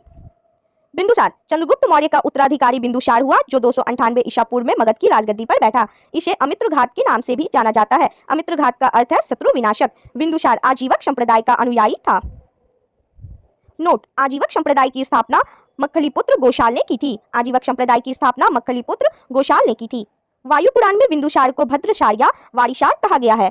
स्ट्रैबो के अनुसार सीरियन नरेश एंटीयोकस ने बिंदुसार के दरबार में डाइमिकस नामक राजदूत भेजा। इसे ही मेगास्थनीज का उत्तराधिकारी माना जाता है। जैन ग्रंथों में बिंदुसार को सिंहसेन कहा गया है। बिंदुसार के शासनकाल में तक्षशिला, सिंधु एवं झेलम नदी के बीच में हुए 2 विद्रोहों का वर्णन है। इस विद्रोह को दबाने के लिए बिंदुसार ने पहले सुसीम को और बाद में अशोक को भेजा। एथीनियस के अनुसार बिंदुसार ने सीरिया के शासक एंटीयोकस प्रथम से मदिरा, सूखे अंजीर एवं एक दार्शनिक भेजने की प्रार्थना की थी। बौद्ध विद्वान तारानाथ ने बिंदुसार को 16 राज्यों का विजेता बताया है। बिंदुसार की सभा में 500 सदस्यों वाली एक मंत्री परिषद थी जिसका प्रधान खल्लाटक था। अब अशोक के बारे में पढ़ेंगे। बिंदुसार का उत्तराधिकारी अशोक महान हुआ जो कि 269 ईसा पूर्व में मगध की राजगद्दी पर बैठा। अशोक की माता का नाम शुभद्रांगी था। दिव्यावदान के अनुसार राजगद्दी पर बैठने के समय अशोक अवंती का राज्यपाल था। मास्की, गुर्जरा, नेत्तुर एवं उडेगोलम के लेखों में अशोक का नाम अशोक मिलता है। अशोक का इतिहास हमें मुख्यतः उसके अभिलेखों से ही ज्ञात होता है। इसके अभिलेखों को निम्नलिखित वर्गों में विभाजित किया जाता है: शिलालेख, स्तंभलेख और गुहालेख। चलिए नोट देख लेंगे। डी आर भंडारकर जैसे इतिहासकार ने अभिलेखों के आधार पर ही अशोक का इतिहास लिखने का प्रयास किया है।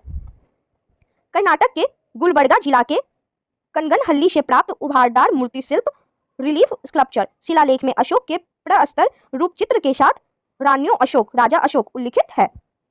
भाब्रू अभिलेख में अशोक ने स्वयं को मगध का राजा बताया है। चलिए अब हम लोग देखेंगे अशोक के प्रमुख शिलालेखों का स्थान एवं संबंधित राज्य। शिलालेखों का स्थान और वह किस राज्य से संबंधित है। शाहवाजगढ़ी, पेशावर, पाकिस्तान। शाहवाजगढ़ी, पेशावर, पाकिस्तान। मनसेहरा, हजारा, पाकिस्तान। मनसेहरा, हजारा, पाकिस्तान। कालसी, उत्तराखंड। कालसी, उत्तराखंड। गिरनार, गुजरात। गिरनार, गुजरात। धौली तथा जौगढ़, ओडिशा। धौली तथा जौगढ़, ओडिशा। एरगुडी, राजूर और मंडगिरी, आंध्र प्रदेश। एरगुडी, राजूर और मंडगिरी, आंध्र प्रदेश। शोपाड़ा, महाराष्ट्र। शोपाड़ा, महाराष्ट्र। रूपनाथ तथा गुर्जरा, मध्य प्रदेश। रूपनाथ तथा गुर्जरा, मध्य प्रदेश। सासाराम, बिहार। सासाराम, बिहार। भब्रू, वैराट, राजस्थान। भब्रू, वैराट, राजस्थान। मास्की, गोवीमठ, ब्रह्मगिरी, सिद्धपुर, जंटिग्रामेश्वर, कनगनहल्ली और पालकी गुंडू, कर्नाटक में है। मास्की, गोवीमठ, ब्रह्मगिरी, सिद्धपुर, जंटिग्रामेश्वर, कंगनहल्ली और पालकी गुंडू, कर्नाटक में।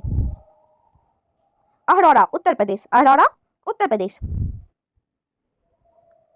पुराणों में अशोक को अशोकवर्धन कहा गया है। अशोक ने अपने अभिषेक के 8 वर्ष बाद लगभग 261 ईसा पूर्व में कलिंग पर आक्रमण किया और कलिंग की राजधानी तोसली पर अधिकार कर लिया। यह उल्लेख 13वें शिलालेख में है। प्लिनी का कथन है कि मिस्र का राजा फिलाडेल्फस टॉलमी द्वितीय ने पाटलिपुत्र में डियानिशियस नाम का एक राजदूत भेजा था। अशोक के प्रमुख शिलालेख एवं उनमें वर्णित विषय देखेंगे। शिलालेख और उनसे संबंधित विषय क्या क्या है देखते हैं। पहला शिलालेख, इसमें पशु बलि की निंदा की गई है। अशोक के पहले शिलालेख में क्या है, इसमें पशु बलि की निंदा की गई है। दूसरा शिलालेख, मनुष्य व पशु दोनों की चिकित्सा व्यवस्था का उल्लेख है। दूसरे शिलालेख में मनुष्य व पशु दोनों की चिकित्सा व्यवस्था का उल्लेख है। तीसरा शिलालेख, इसमें राजकीय अधिकारियों को यह आदेश दिया गया है कि वे हर 5वें वर्ष के उपरांत दौरे पर जाएं। इसमें कुछ धार्मिक नियमों का भी उल्लेख है। तीसरा शिलालेख में क्या है, इसमें राजकीय अधिकारियों को यह आदेश दिया गया है कि वे हर 5वें वर्ष के उपरांत दौरे पर जाएं। इसमें कुछ धार्मिक नियमों का भी उल्लेख है। चौथा शिलालेख, इसमें भेरी घोष की जगह धम्म घोष की घोषणा की गई है। चौथा शिलालेख, इसमें भेरी घोष की जगह धम्म घोष की घोषणा की गई है। पांचवा शिलालेख, इसमें धर्म महामात्रों की नियुक्ति की जानकारी मिलती है। पांचवें शिलालेख में धर्म महामात्रों की नियुक्ति की जानकारी मिलती है। छठा शिलालेख, इसमें आत्मनियंत्रण की शिक्षा दी गई है। छठा शिलालेख में आत्मनियंत्रण की शिक्षा दी गई है। सातवां व आठवां शिलालेख में इनमें अशोक की तीर्थ यात्राओं का उल्लेख है। सातवां व आठवां शिलालेख, इनमें अशोक की तीर्थ यात्राओं का उल्लेख है। नवा शिलालेख, इसमें सच्ची भेंट तथा सच्चे शिष्टाचार का उल्लेख है। नवा शिलालेख, इसमें सच्ची भेंट तथा सच्चे शिष्टाचार का उल्लेख है। दसवां शिलालेख, इसमें अशोक ने आदेश दिया है कि राजा तथा उच्च अधिकारी हमेशा प्रजा के हित में सोचे। दसवां शिलालेख, इसमें अशोक ने आदेश दिया है कि राजा तथा उच्च अधिकारी हमेशा प्रजा के हित में सोचे। 11वें शिलालेख में धम्म की व्याख्या की गई है। 11वें शिलालेख में धम्म की व्याख्या की गई है। 12वें शिलालेख में स्त्री महामात्रों की नियुक्ति एवं सभी प्रकार के विचारों के सम्मान की बात की गई है। 12वें शिलालेख में स्त्री महामात्रों की नियुक्ति एवं सभी प्रकार के विचारों के सम्मान की बात की गई है। 13वें शिलालेख में कलिंग युद्ध का वर्णन एवं अशोक के हृदय परिवर्तन की बात कही गई है। इसी में 5 यवन राजाओं के नामों का उल्लेख है जहां उसने धम्म प्रचारक भेजे। 13वें शिलालेख में कलिंग युद्ध का वर्णन है एवं अशोक के हृदय परिवर्तन की बात कही गई है। इसी में 5 यवन राजाओं के नामों का उल्लेख है जहां उसने धम्म प्रचारक भेजे। और 14वें में अशोक ने जनता को धार्मिक जीवन बिताने के लिए प्रेरित किया। 14वें शिलालेख में अशोक ने जनता को धार्मिक जीवन बिताने के लिए प्रेरित किया। उपगुप्त नामक बौद्ध भिक्षु ने अशोक को बौद्ध धर्म की दीक्षा दी। नोट, अशोक पहले ब्राह्मण धर्म का अनुयायी था। कल्हन के राज तरंगिणी से पता चलता है कि वह शैव धर्म का उपासक था। निग्रोध के प्रवचन सुनकर उसने बौद्ध धर्म को अपना लिया। अशोक पहले ब्राह्मण धर्म का अनुयायी था। कल्हन के राज तरंगिणी से पता चलता है कि वह शैव धर्म का उपासक था। निग्रोध के प्रवचन सुनकर उसने बौद्ध धर्म को अपना लिया। अहरौरा लेख में यह घोषणा की गई है कि अशोक व्यक्तिगत रूप से बौद्ध धर्म का अनुयायी था। अशोक एक उपासक के रूप में अपने राजाभिषेक के 10वें वर्ष बोध गया की, 12वें वर्ष निगाली सागर की एवं 20वें वर्ष में लुम्बिनी की यात्रा की। मौर्य प्रांत और उसकी राजधानी देखेंगे। उत्तरापथ की राजधानी तक्षशिला थी। उत्तरापथ की राजधानी तक्षशिला थी। अवंती राष्ट्र की राजधानी उज्जयिनी थी। अवंती राष्ट्र की राजधानी उज्जयिनी थी। कलिंग की राजधानी तोशली थी। कलिंग की राजधानी थी तोशली। दक्षिणापथ की राजधानी सुवर्णागिरी थी। दक्षिणापथ की राजधानी सुवर्णागिरी थी। प्राची पूर्वी प्रांत की राजधानी पाटलिपुत्र थी। प्राची की राजधानी पाटलिपुत्र थी। अशोक ने आजीविकों को रहने हेतु बराबर की पहाड़ियों में 4 गुफाओं का निर्माण करवाया जिनका नाम कर्ज, चौपाल, सुदामा तथा विश्व झोपड़ी था। अशोक के पौत्र दशरथ ने आजीविकों को नागा अर्जुन गुफा प्रदान की थी। अशोक के 7वें स्तंभ लेख में आजीविकों का उल्लेख किया गया है तथा महामात्रों को आजीविकों के हितों का ध्यान रखने के लिए कहा गया है। अशोक ने बौद्ध धर्म के प्रचार के लिए अपने पुत्र महेंद्र एवं पुत्री संघमित्रा को श्रीलंका भेजा। बौद्ध परंपरा और उनके लिपियों के अनुसार अशोक ने 84,000 स्तूपों का निर्माण किया था। भारत में शिलालेख का प्रचलन सर्वप्रथम अशोक ने किया। आज शास्त्र में वर्णित तीर्थ के बारे में देखेंगे। मंत्री प्रधानमंत्री होते थे। मंत्री प्रधानमंत्री होते थे। पुरोहित धर्म एवं दान विभाग का प्रधान होते थे। पुरोहित धर्म एवं दान विभाग का प्रधान। सेनापति सैन्य विभाग का प्रधान होते थे। सेनापति सैन्य विभाग का प्रधान होते थे। युवराज राजपुत्र को कहा जाता था। युवराज होते थे राजपुत्र। देवारिक राजकीय द्वार रक्षक होते थे। देवारिक राजकीय द्वार रक्षक होते थे। अंतर्वेदिक अंतःपुर का अध्यक्ष होता था। अंतर्वेदिक अंतःपुर का अध्यक्ष होता था। समाहर्ता आय का संग्रहकर्ता को कहते थे। समाहर्ता होते थे आय का संग्रहकर्ता। सन्निधाता राजकीय कोषाध्यक्ष को कहते थे। सन्निधाता राजकीय कोषाध्यक्ष को कहते थे। प्रशासता कारागार का अध्यक्ष होता था। प्रशासता कारागार का अध्यक्ष होते थे। प्रदेष्ट्री कमिश्नर होते थे। प्रदेष्ट्री कमिश्नर होता था। पौर नगर का कोतवाल होता था। पौर नगर का कोतवाल होता था। व्यवहारिक प्रमुख न्यायाधीश होता था। व्यवहारिक प्रमुख न्यायाधीश। नायक नगर रक्षा का अध्यक्ष होता था। नायक नगर रक्षा का अध्यक्ष होता था। कर्मांतिक उद्योगों एवं कारखानों का अध्यक्ष होता था। कर्मांतिक उद्योगों एवं कारखानों का अध्यक्ष। मंत्रिपरिषद अध्यक्ष। मंत्रिपरिषद अध्यक्ष। दंडपाल सेना का सामान एकत्र करने वाला को कहते थे। दंडपाल सेना का सामान एकत्र करने वाला को कहते थे। भारत में शिलालेख का प्रचलन सर्वप्रथम अशोक ने किया। अशोक के शिलालेखों में ब्राह्मी, खरोष्टी, ग्रीक एवं अरमाइक लिपि का प्रयोग हुआ। ग्रीक एवं अरमाइक लिपि का अभिलेख अफगानिस्तान से, खरोष्टी लिपि का अभिलेख शाहवाजगढ़ी एवं मनसेहरा पाकिस्तान से और शेष भारत में ब्राह्मी लिपि का अभिलेख मिले हैं। दुर्गपाल होते थे दुर्ग रक्षक। दुर्गपाल कौन होते थे? दुर्ग रक्षक। और अंतपाल होते थे सीमावर्ती दुर्गों का रक्षक। सीमावर्ती दुर्गों का रक्षक अंतपाल होते थे। नोट देख लेंगे। खरोष्ठी लिपि दाईं से बाईं ओर लिखी जाती थी। खरोष्ठी लिपि दाईं से बाईं ओर लिखी जाती थी। अशोक के अभिलेखों के 3 भागों में बांटा जा सकता है। पहला शिलालेख, दूसरा स्तंभलेख और तीसरा गुहालेख। अशोक के शिलालेख की खोज 1750 ईस्वी में पाद्रेटी फैनथेलर ने की थी। इनकी संख्या 14 है। अशोक के अभिलेख पढ़ने में सबसे पहली सफलता 1837 ईस्वी में जेम्स प्रिंसेप को हुई। अशोक के स्तंभ लेखों की संख्या 7 है, जो केवल ब्राह्मी लिपि में लिखी गई है। यह 6 अलग अलग स्थानों से प्राप्त हुआ है। इन सभी 6 स्थानों के बारे में एक एक करके देखेंगे। प्रयाग स्तंभ लेख, यह पहले कौशाम्बी में स्थित था। इस स्तंभ लेख को अकबर ने इलाहाबाद के किले में स्थापित कराया। दूसरा है दिल्ली टोपड़ा, यह स्तंभ लेख फिरोज शाह तुगलक के द्वारा टोपड़ा से दिल्ली लाया गया। तीसरा है दिल्ली मेरठ, पहले मेरठ में स्थित यह स्तंभ लेख फिरोज शाह द्वारा दिल्ली लाया गया। चौथा है रामपुरवा, यह स्तंभ लेख चंपारण बिहार में स्थापित है। इसकी खोज 1872 में कार्लायल ने की। पांचवा है लौरिया अरेराज, चंपारण बिहार में। और छठा है लौरिया नंदनगढ़, चंपारण बिहार में। इस स्तंभ पर मोर का चित्र बना है। कौशाम्बी अभिलेख को रानी का अभिलेख कहा जाता है। अशोक का 7वां अभिलेख सबसे लंबा है। अशोक का सबसे छोटा स्तंभ लेख रुम्मीदेई है। इसी में लुम्बिनी में धम्म यात्रा के दौरान अशोक द्वारा भू राजस्व की दर घटाकर 1/8 भाग कर दिया और लुम्बिनी ग्राम का धार्मिक कर यानी बलि माफ कर दिया। नोट देख लेंगे। महास्थान, बांग्लादेश से प्राप्त शौहगौड़ा का ताम्रपत्र अभिलेख में मौर्य काल में अकाल, सूखा जैसी दैवी प्रकोप के समय राज्य द्वारा राहत कार्य किए जाने का विवरण प्राप्त होता है। प्रथम पृथक शिलालेख में यह घोषणा है कि सभी मनुष्य मेरे बच्चे हैं। अशोक का सार-ए-कुना कंदहार अभिलेख ग्रीक एवं अरमेइक भाषाओं में प्राप्त हुआ है। साम्राज्य में मुख्यमंत्री एवं पुरोहित की नियुक्ति के पूर्व इनके चरित्र को काफी जांचा परखा जाता था, जिसे उपधा परीक्षण कहा जाता था।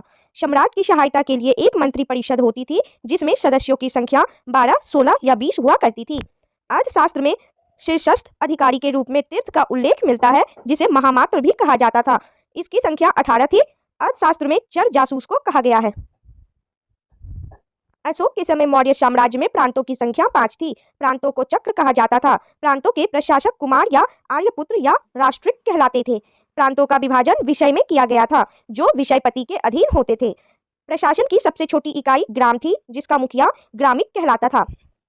प्रशासकों में सबसे छोटा गोप था, जो 10 ग्रामों का शासन संभालता था।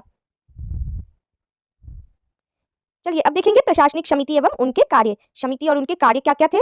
प्रथम समिति का कार्य था उद्योग एवं शिल्प कार्य का निरीक्षण करना। प्रथम समिति का कार्य था उद्योग एवं शिल्प कार्य का निरीक्षण करना। द्वितीय समिति का कार्य था विदेशियों की देखरेख करना। द्वितीय समिति का कार्य था विदेशियों की देखरेख करना। तृतीय समिति का कार्य था जन्म मरण का विवरण रखना। तृतीय प्रशासनिक समिति का कार्य था जन्म मरण का विवरण रखना। चतुर्थ प्रशासनिक समिति का कार्य था व्यापार एवं वाणिज्य की देखभाल करना।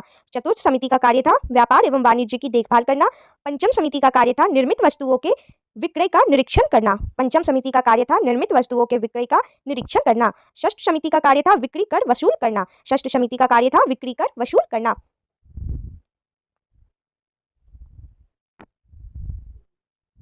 मेगास्थनीज के अनुसार नगर का प्रशासन 30 सदस्यों का एक मंडल करता था, जो 6 समितियों में विभाजित था। प्रत्येक समिति में 5 सदस्य होते थे।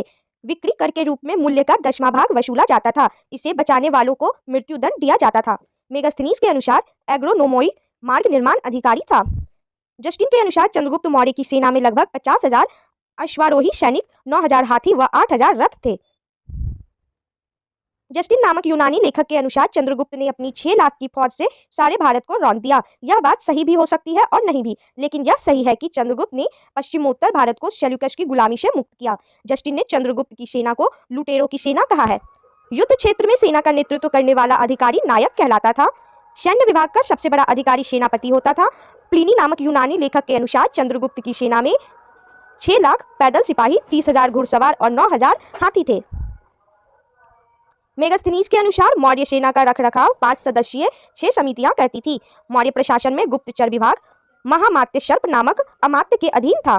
अर्थशास्त्र में गुप्तचर को गूढ़ पुरुष कहा गया है तथा एक ही स्थान पर रहकर कार्य करने वाले गुप्तचर को संस्था कहा जाता था। एक स्थान से दूसरे स्थान पर भ्रमण करके कार्य करने वाले गुप्तचर को संचार कहा जाता था। सैन्य समिति एवं उनके कार्य देखेंगे।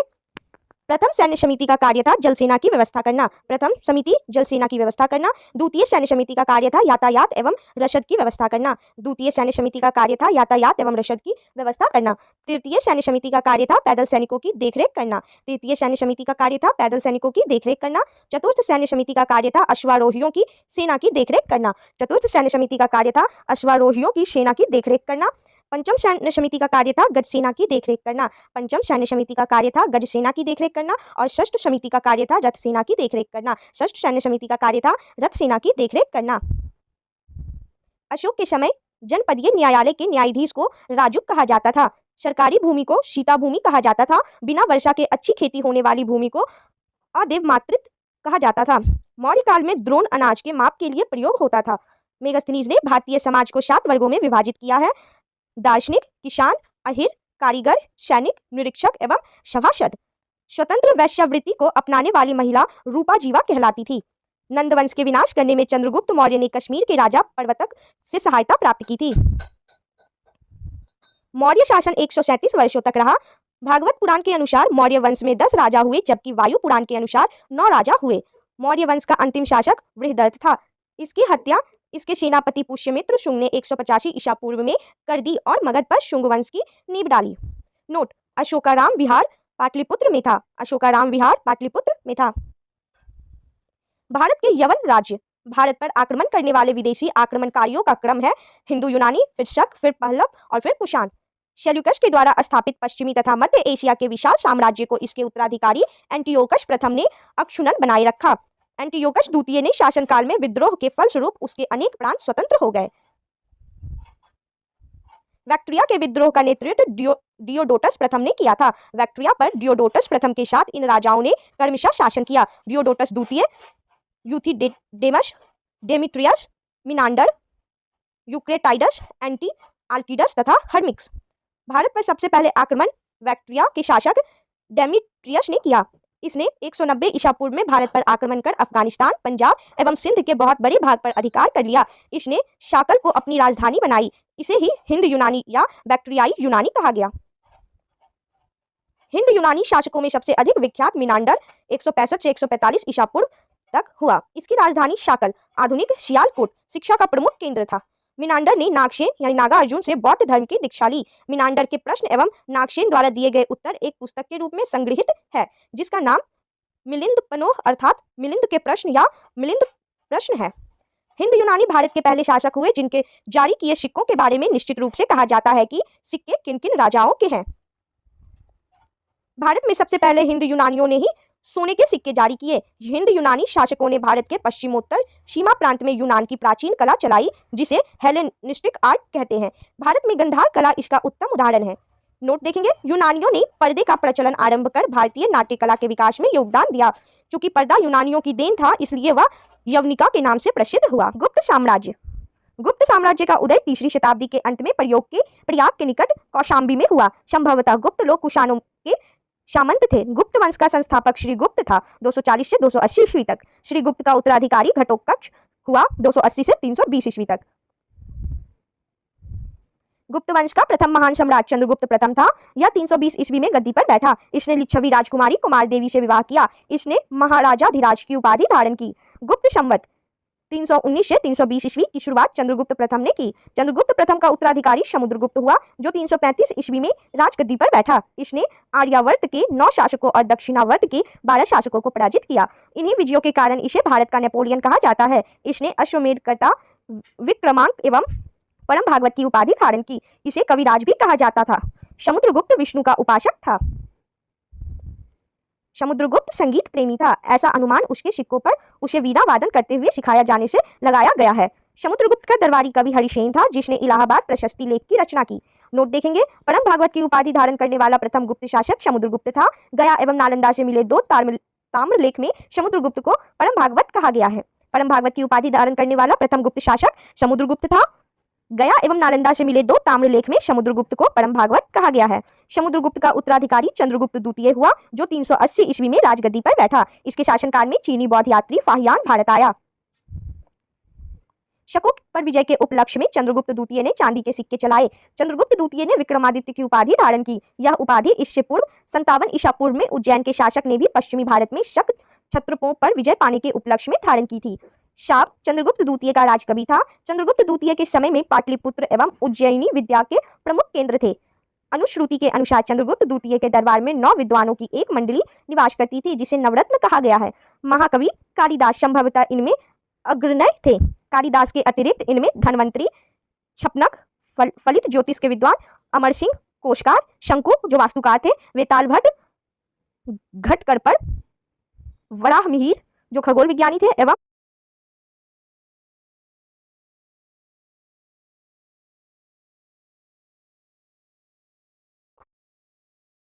चंद्रगुप्त द्वितीय का सांध्य विग्रहिक सचिव वीरसेन शैव मतालंबी था, जिसने शिव की पूजा के लिए उदयगिरी पहाड़ी पर एक गुफा का निर्माण करवाया था। वीरसेन व्याकरण, न्याय, मीमांसा एवं शब्द का प्रकांड पंडित था तथा एक कवि भी था। चंद्रगुप्त द्वितीय का उत्तराधिकारी कुमारगुप्त प्रथम या गोविंद गुप्त हुआ 415 ईस्वी से 454 ईस्वी तक। नालंदा विश्वविद्यालय की स्थापना कुमारगुप्त ने की थी। कुमारगुप्त प्रथम का उत्तराधिकारी स्कंदगुप्त हुआ 455 से 466 तक। स्कंदगुप्त ने गिरनार पर्वत पर स्थित सुदर्शन झील का पुनरुद्धार किया। स्कंदगुप्त ने पर्णदत्त को सौराष्ट्र का गवर्नर नियुक्त किया। स्कंदगुप्त ने शासनकाल में ही हूणों का आक्रमण शुरू हो गया। अंतिम गुप्त शासक विष्णुगुप्त था। गुप्त साम्राज्य की सबसे बड़ी प्रादेशिक इकाई देश थी, जिसके शासक को गोपना कहा जाता था। एक दूसरी प्रादेशिक इकाई भुक्ति या प्रांत थी, जिसके शासक उपरिक कहलाते थे। भुक्ति के नीचे विषय या जिला नामक प्रशासनिक इकाई होती थी, जिसके प्रमुख विषयपति कहलाते थे। पुलिस विभाग के साधारण कर्मचारियों को चाट एवं भाट कहा जाता था। पुलिस विभाग का मुख्य अधिकारी दंडपाशिक कहलाता था। प्रशासन की सबसे छोटी इकाई ग्राम थी। ग्राम का प्रशासन ग्राम सभा द्वारा संचालित होता था। ग्राम सभा का मुखिया ग्रामिक कहलाता था एवं अन्य सदस्य महत्तर कहलाते थे। ग्राम समूहों की छोटी इकाई को पेट कहा जाता था। गुप्त शासक कुमारगुप्त के दामोदरपुर ताम्रपत्र में भूमि बिक्री संबंधी अधिकारियों के क्रियाकलापों का उल्लेख है। भू राजस्व कुल उत्पादन का 1/4 भाग से 1/6 भाग हुआ करता था। गुप्त काल में बलात् श्रम विष्टि राज्य के लिए आय का एक स्रोत माना जाता था। इसे जनता द्वारा दिया जाने वाला कर भी माना जाता था। आर्थिक उपयोगिता के आधार पर निम्न प्रकार की भूमि थी। कौन कौन सी प्रकार की देखेंगे? क्षेत्र कृषि करने योग्य भूमि, वास्तु वास करने योग्य भूमि, चारगाह भूमि पशुओं के चारा योग्य भूमि, शिल ऐसी भूमि जो जोतने योग्य नहीं होती थी और अप्रहत ऐसी भूमि जो जंगली होती थी। सिंचाई के लिए रहट या घंटी यंत्र का प्रयोग होता था। श्रेणी के प्रधान को ज्येष्ठक कहा जाता था। गुप्त काल में उज्जैन सर्वाधिक महत्वपूर्ण व्यापारिक केंद्र था। गुप्त राजाओं ने सर्वाधिक स्वर्ण मुद्राएं जारी की। इनकी स्वर्ण मुद्राओं को अभिलेखों में दिनार कहा गया है। गुजरात के बाद गुप्त राजाओं ने बड़ी संख्या में चांदी के सिक्के जारी किए, जो केवल स्थानीय लेन देन में चलते थे। अब देखेंगे गुप्तकालीन प्रसिद्ध मंदिर। मंदिर और वह किस स्थान पर है? विष्णु मंदिर तिगवा जबलपुर मध्य प्रदेश में है। विष्णु मंदिर तिगवा जबलपुर मध्य प्रदेश में। शिव मंदिर भुमरा नागौदा मध्य प्रदेश में है। शिव मंदिर भुमरा नागौदा मध्य प्रदेश में है। पार्वती मंदिर नयाना कुठार मध्य प्रदेश में। पार्वती मंदिर नयाना कुठार मध्य प्रदेश में है। दशावतार मंदिर ईंटों द्वारा निर्मित हुआ है। देवगढ़ ललितपुर उत्तर प्रदेश में है। दशावतार मंदिर देवगढ़ ललितपुर उत्तर प्रदेश में है। शिव मंदिर खो नागौदा मध्य प्रदेश में है। शिव मंदिर खो नागौदा मध्य प्रदेश में है। लक्ष्मण मंदिर ईंटों द्वारा निर्मित भीतरगांव कानपुर उत्तर प्रदेश में है। लक्ष्मण मंदिर ईंटों द्वारा निर्मित भीतरगांव कानपुर उत्तर प्रदेश में है। कायस्थों का सर्वप्रथम वर्णन याज्ञवल्क्य के स्मृति में मिलता है। जाति के रूप में कायस्थों का सर्वप्रथम वर्णन अशोनम स्मृति में मिलता है। बिंद जंगल में शबर जाति के लोग अपने देवताओं को मनुष्य का मांस चढ़ाते थे। पहली बार किसी के सती होने का प्रमाण 510 ईस्वी के भानुगुप्त के एरन अभिलेख से मिलता है, जिसमें किसी भोजराज की मृत्यु पर उसकी पत्नी ने सती होने का उल्लेख है। गुप्त काल में वैश्यावृत्ति करने वाली महिलाओं को कनिका कहा जाता था। वृद्ध वैश्याओं को कुट्टिनी कहा जाता था। गुप्त सम्राट वैष्णव धर्म के अनुयायी थे तथा उन्होंने इसे राजधर्म बनाया था। विष्णु का वाहन गरुड़ गुप्तों का राज चिन्ह था। गुप्त काल में वैष्णव धर्म संबंधी सबसे महत्वपूर्ण अवशेष देवगढ़ जिला ललितपुर का दशावतार मंदिर है। यह बेतवा नदी के तट पर स्थित है। अजंता में निर्मित कुल 29 गुफाओं में वर्तमान में केवल 6 ही शेष हैं, जिनमें गुफा संख्या 16 या एवं 17 ही गुप्तकालीन है।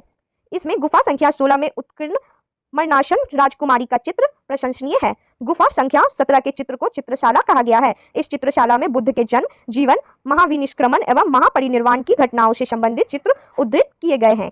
अजंता की गुफाएं बौद्ध धर्म की महायान शाखा से संबंधित है। गुप्त काल में निर्मित अन्य गुफा बाघ की गुफा है, जो बाघ जिला धार मध्य प्रदेश नामक स्थान पर विंध्य पर्वत को काटकर बनाई गई थी। गुप्त काल में विष्णु शर्मा द्वारा लिखित पंचतंत्र संस्कृत में को संसार का सर्वाधिक प्रचलित ग्रंथ माना जाता है। बाइबल के बाद इसका स्थान दूसरा है। इसे 5 भागों में बांटा गया है। पहला मित्रभेद, दूसरा मित्रलाभ, तीसरा संधि विग्रह, चौथा लब्ध प्रनाश और पांचवा अपरीक्षाकारित्व। आर्यभट्ट ने आर्यभट्टियम एवं सूर्य सिद्धांत नामक ग्रंथ लिखे। उसने सूर्य ग्रहण एवं चंद्र ग्रहण के वास्तविक कारण बताए। आर्यभट्ट पहला भारतीय नक्षत्र वैज्ञानिक थे जिसने घोषणा की कि पृथ्वी अपनी धुरी पर घूमती है। वराहमिहिर ने वृहत संहिता, पंच सिद्धांत, वृहज्जातक और लघु जातक की रचना की। वृहत संहिता में नक्षत्र विद्या, वनस्पति शास्त्र, प्राकृतिक इतिहास और भौतिक भूगोल के विषयों पर चर्चा की गई है। ब्रह्मगुप्त इस युग के महान नक्षत्र वैज्ञानिक एवं गणितज्ञ थे। उसने यह घोषणा करके न्यूटन के सिद्धांत की पूर्व कल्पना कर ली। प्रकृति के एक नियम के अनुसार सभी वस्तुएं पृथ्वी पर गिरती है, क्योंकि पृथ्वी स्वभाव से ही सभी वस्तुओं को अपनी ओर आकर्षित करती है। गुप्त काल में पलकान्व ने पशु चिकित्सा पर हस्त्यायुर्वेद लिखा। नवीनतम की रचना गुप्त काल में की गई है। इस पुस्तक में नुस्खे, सूत्र और उपचार विधियां दी गई है। पुराणों के वर्तमान रूप में रचना गुप्त काल में हुई। इसमें ऐतिहासिक परंपराओं का उल्लेख है।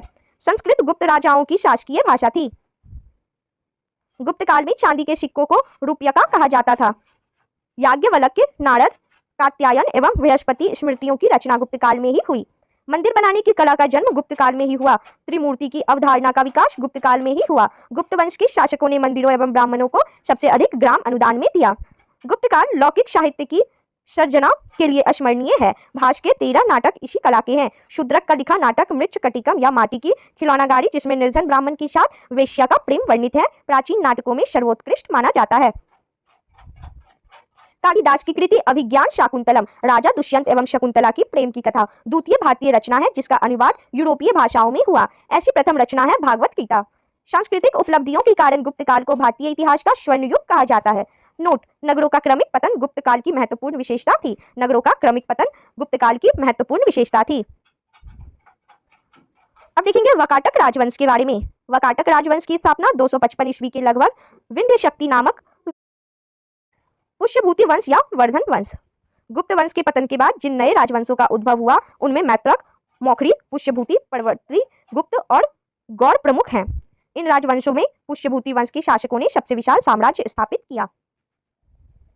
पुष्यभूति वंश के संस्थापक पुष्यभूति थे। इनका राजधानी थानेश्वर हरियाणा प्रांत के कुरुक्षेत्र जिले में स्थित वर्तमान थानेश्वर स्थान थी। प्रभाकर वर्धन इस वंश की स्वतंत्रता का जन्मदाता था तथा प्रथम प्रभावशाली शासक था, जिसने परम भट्टारक और महाराजाधिराज जैसी सम्मानजनक उपाधियां धारण की। प्रभाकर वर्धन की पत्नी यशोमती से 2 पुत्र राज्यवर्धन और हर्षवर्धन तथा एक कन्या राज्यश्री उत्पन्न हुई। राज्यश्री का विवाह कन्नौज के मौखरी राजा ग्रहवर्मा के साथ हुआ। मालवा के शासक देवगुप्त ने ग्रहवर्मा की हत्या कर दी और राज्यश्री को बंदी बनाकर कारागार में डाल दिया। राज्यवर्धन ने देवगुप्त को मार डाला, परंतु देवगुप्त के मित्र गौड़ नरेश शशांक ने धोखा देकर राज्यवर्धन की हत्या कर दी। नोट: शशांक शैव धर्म का अनुयायी था। इसने बोधि वृक्ष बोधगया में को कटवा दिया। शशांक शैव धर्म का अनुयायी था और इसने बोधि वृक्ष जो बोधगया में थी उसे कटवा दिया।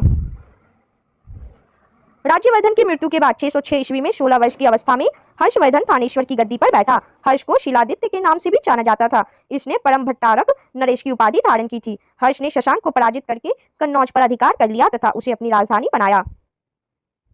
हर्ष और पुलकेशिन द्वितीय के बीच नर्मदा नदी के तट पर युद्ध हुआ, जिसमें हर्ष की पराजय हुई। चीनी यात्री वेनसांग हर्षवर्धन के शासनकाल में भारत आया। नोट देख लीजिए, वेनसांग को यात्रियों में राजकुमार, नीति का पंडित एवं वर्तमान शाक्य मुनि कहा जाता है। वह नालंदा विश्वविद्यालय में पढ़ने एवं बौद्ध ग्रंथ संग्रह करने के उद्देश्य से भारत आया था। हर्ष 641 ईस्वी में अपने दूत चीन भेजे तथा 643 ईस्वी एवं 645 ईस्वी में 2 चीनी दूत उसके दरबार में आए। हर्ष ने कश्मीर के शासक से युद्ध के दंत अवशेष बलपूर्वक प्राप्त किए। हर्ष के पूर्वज भगवान शिव और सूर्य के अनन्य उपासक थे। प्रारंभ में हर्ष भी अपने कुल देवता शिव का परम भक्त था।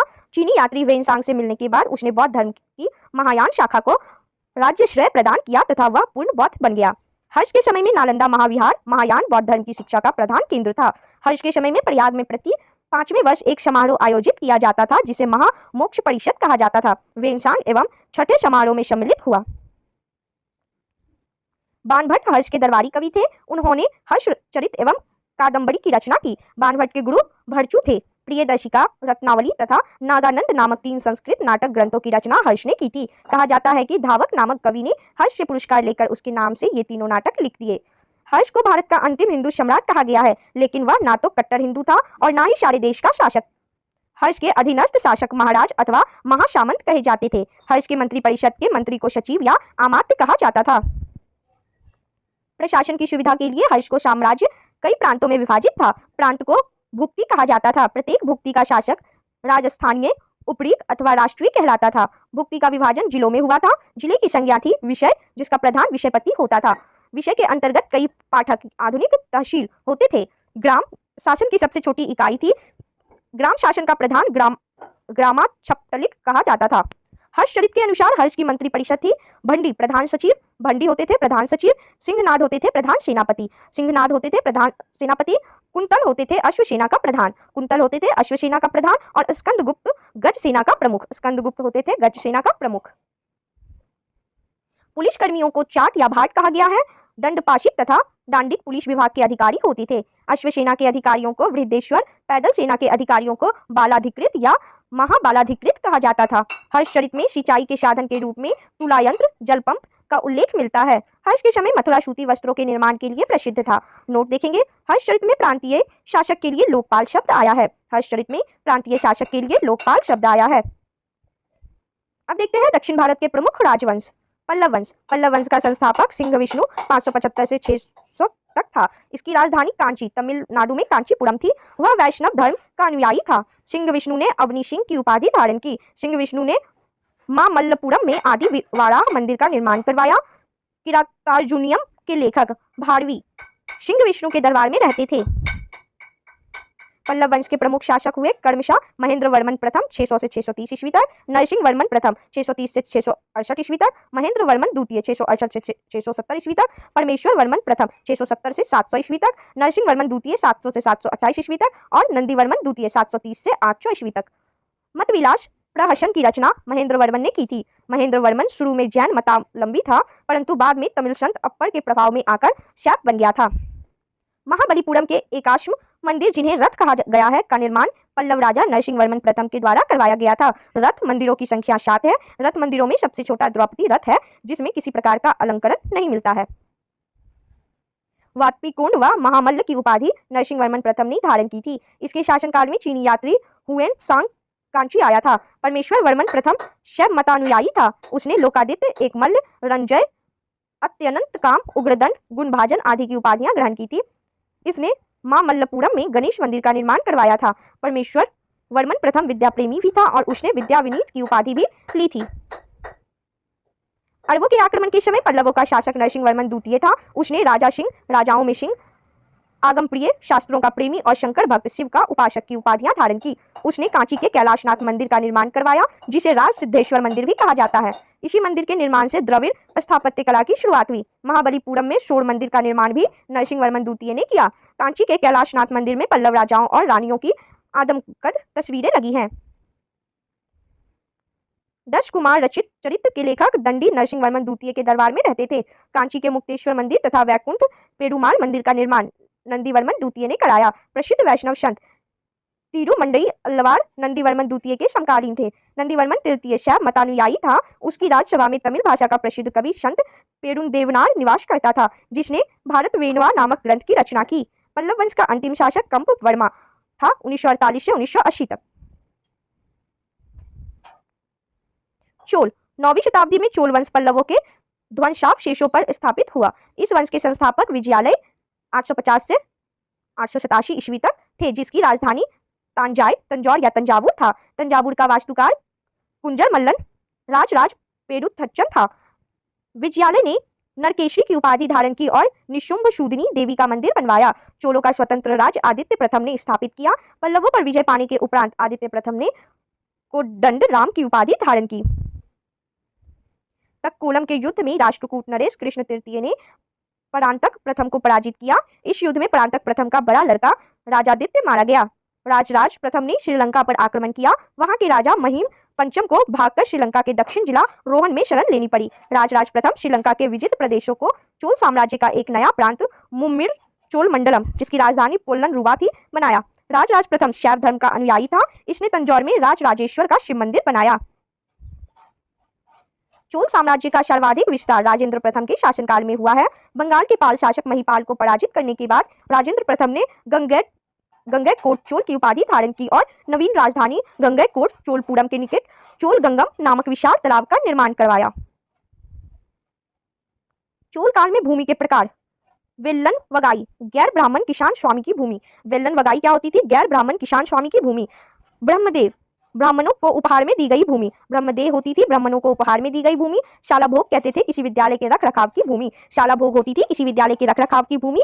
देवदान या तिरुनमडक्कनी मंदिर को उपहार में दी गई भूमि। देवदान या तिरुनमडक्कनी मंदिर को उपहार में दी गई भूमि। और पल्ली चंदम जैन संस्थानों को दान में दी गई भूमि। पल्ली चंदम जैन संस्थानों को दान में दी गई भूमि। नोट देख लेंगे। गजनी का सुल्तान महमूद राजेंद्र प्रथम का समकालीन था। गजनी का सुल्तान महमूद राजेंद्र प्रथम का समकालीन था। राजेंद्र द्वितीय ने प्रकेशरी की एवं वीर राजेंद्र ने राजकेशरी की उपाधि धारण की। चोल वंश का अंतिम राजा राजेंद्र तृतीय था। चोलों एवं पश्चिमी चालुक्य के बीच शांति स्थापित करने में गोवा के कदम्ब शासक जयकेश प्रथम ने मध्यस्थ की भूमिका निभाई थी। विक्रम चोल अभाव एवं अकाल से ग्रस्त गरीब जनता से राजस्व वसूल कर चिदम्बरम मंदिर का विस्तार करवा रहा था। कलोत्तुंग द्वितीय ने चिदम्बरम मंदिर में स्थित गोविंदराज विष्णु की मूर्ति को समुद्र में फेंकवा दिया। कालांतर में वैष्णव आचार्य रामानुजाचार्य ने उक्त मूर्ति का पुनरुद्धार किया और उसे तिरुपति के मंदिर में प्राण प्रतिष्ठित किया। चोल प्रशासन में भाग लेने वाले उच्च पदाधिकारियों को पेरुंदरम एवं निम्न श्रेणी के पदाधिकारियों को शेरुंदरन कहा जाता था। लेखों में कुछ उच्चाधिकारियों को उडनकूटम कहा गया है, जिसका अर्थ है सदा राजा के पास रहने वाला अधिकारी। संपूर्ण चोल साम्राज्य 6 मंडलमों यानी प्रांत में विभक्त था। मंडलम कोट्टम में, कोट्टम नाडु में एवं नाडु कई कुर्रमों में विभक्त था। नाडु की स्थानीय सभा को नाटुर एवं नगर की स्थानीय सभा को नगरतार कहा जाता था। वेल्लाल जाति के धनी किसानों को केंद्रीय सरकार की देखरेख में नाडु के कामकाज में अच्छा खासा नियंत्रण हासिल था। उनमें से कई धनी भूस्वामियों को चोल राजाओं के सम्मान के रूप में मुवेद वेलन, 3 राजाओं को अपनी सेवाएं प्रदान करने वाला वेलन या किसान, अड़ियार प्रधान जैसी उपाधियां दी। उन्हें केंद्र में महत्वपूर्ण राजकीय पद सौंपे। स्थानीय स्वशासन चोल प्रशासन की मुख्य विशेषता थी और सर्वसाधारण लोगों की समिति थी, जिसका कार्य होता था सार्वजनिक कल्याण के लिए तालाबों और बगीचों के निर्माण हेतु गांव की भूमि का अधिग्रहण करना। सभा या महासभा यह मूलतः अग्रहारों और ब्राह्मण बस्तियों की सभा थी, जिसके सदस्यों को पेरुमक्कल कहा जाता था। यह सभा वरियम नाम की समितियों के द्वारा अपने कार्य को संचालित करती थी। सभा की बैठक गांव में मंदिर के निकट वृक्ष के नीचे या तालाब के किनारे होती थी। व्यापारियों की सभा को नगरम कहते थे। चोल काल में भूमि कर उपज का 1/3 भाग हुआ करता था। गांव में कार्य समिति की सदस्यता के लिए जो वेतनभोगी कर्मचारी रखे जाते थे उन्हें मध्यस्थ कहते थे। उत्तर मेरूर अभिलेख के अनुसार सभा की सदस्यता के लिए इच्छुक लोगों को ऐसी भूमि का स्वामी होना चाहिए जहां से भू राजस्व वसूला जाता है। उनके पास अपना घर होना चाहिए। उनकी उम्र 35 से 70 के बीच होनी चाहिए। उन्हें वेदों का ज्ञान होना चाहिए। उन्हें प्रशासनिक मामलों की अच्छी जानकारी होनी चाहिए और ईमानदार होना चाहिए। यदि कोई पिछले 3 सालों में किसी समिति का सदस्य रहा है तो वह किसी और समिति का सदस्य नहीं बन सकता है। जिसने अपने या अपने संबंधियों के खाते जमा नहीं कराए हैं वह चुनाव नहीं लड़ सकता। नेक्स्ट पॉइंट देखेंगे। ब्राह्मणों को दी गई कर्म मुक्त भूमि को चतुर्वेदी मंगलम एवं दान दी गई भूमि ब्रह्मदेव कहलाती थी। चोल सेना का सबसे संगठित अंग था पदाति सेना। चोल काल में कनलजू सोने के सिक्के थे। तमिल कवियों में जयंदोगर प्रसिद्ध कवि था जो कुलुतुंग प्रथम का राजकवि था। उसकी रचना है कलिंग तुपर्णी, कंबन और कट्टुकन और पुगलेंदी को तमिल साहित्य का और पंप पोन्न एवं रन कन्नड़ साहित्य का त्रिरत्न कहा जाता है। पर्सी ब्राउन ने तंजौर के बृहदेश्वर मंदिर के विमान को भारतीय वास्तुकला का निकष माना है। चोलकालीन नटराज प्रतिमा को चोल कला का सांस्कृतिक सार या निचोड़ कहा जाता है। चोल कांस्य प्रतिमाएं संसार की सबसे उत्कृष्ट कांस्य प्रतिमाओं में गिनी जाती है। शैव संत ईशान शिव पंडित राजेंद्र प्रथम के गुरु थे। चोल काल 10वीं सदी का सबसे महत्वपूर्ण बंदरगाह कावेरी पट्टनम था। बहुत बड़ा गांव जो एक इकाई के रूप में शासित किया जाता था तनियर कहलाता था। उत्तर मेरूर शिलालेख जो सभा संस्था का विस्तृत वर्णन उपस्थित करता है परांतक प्रथम के शासनकाल से संबंधित है। चोलों की राजधानी कालक्रम के अनुसार थी उरैयूर, तंजौर, गंगैकोंड, चोलपुरम एवं कांची। चोल काल में सड़कों की देखभाल बगान समिति करती थी। चोल काल में आम वस्तुओं के आदान प्रदान का आधार धान था। चोल काल के विशाल व्यापारी समूह निम्न थे: वलंजियार, नानादेशी एवं मणिग्रामम। विष्णु के उपासक अलवार व शिव के उपासक नैनार संत कहलाते थे। चालुक्य वंश। कल्याणी के चालुक्य वंश की स्थापना तैलप द्वितीय ने की थी। राजधानी थी मान्यखेट। चालुक्य वंश कल्याणी के प्रमुख शासक हुए तैलप प्रथम, तैलप द्वितीय, विक्रमादित्य, जयसिंह, सोमेश्वर, सोमेश्वर द्वितीय, विक्रमादित्य षष्ठ, सोमेश्वर तृतीय एवं तैलप तृतीय। सोमेश्वर प्रथम ने मान्यखेट से राजधानी हटाकर कल्याणी कर्नाटक को बनाया। इस वंश का सबसे प्रतापी शासक विक्रमादित्य षष्ठ था। विल्हन एवं विज्ञानेश्वर विक्रमादित्य षष्ठ के दरबार में ही रहते थे। मिताक्षरा हिंदू विधि ग्रंथ याज्ञवल्क्य की स्मृति पर व्याख्या नामक ग्रंथ की रचना महान विधेयवत्ता विज्ञानेश्वर ने की थी। विक्रमांक देवरचित की रचना विल्हन ने की थी। इसमें विक्रमादित्य षष्ठ के जीवन पर प्रकाश डाला गया है। चालुक्य वंश। वातापी। जयसिंह ने वातापी के चालुक्य वंश की स्थापना की, जिसकी राजधानी वातापी बीजापुर के निकट थी। इस वंश के प्रमुख शासक थे पुलकेशिन प्रथम, कृतिवर्मन, पुलकेशिन द्वितीय, विक्रमादित्य, विनयादित्य एवं विजयादित्य। इनमें सबसे प्रतापी राजा पुलकेशिन द्वितीय था।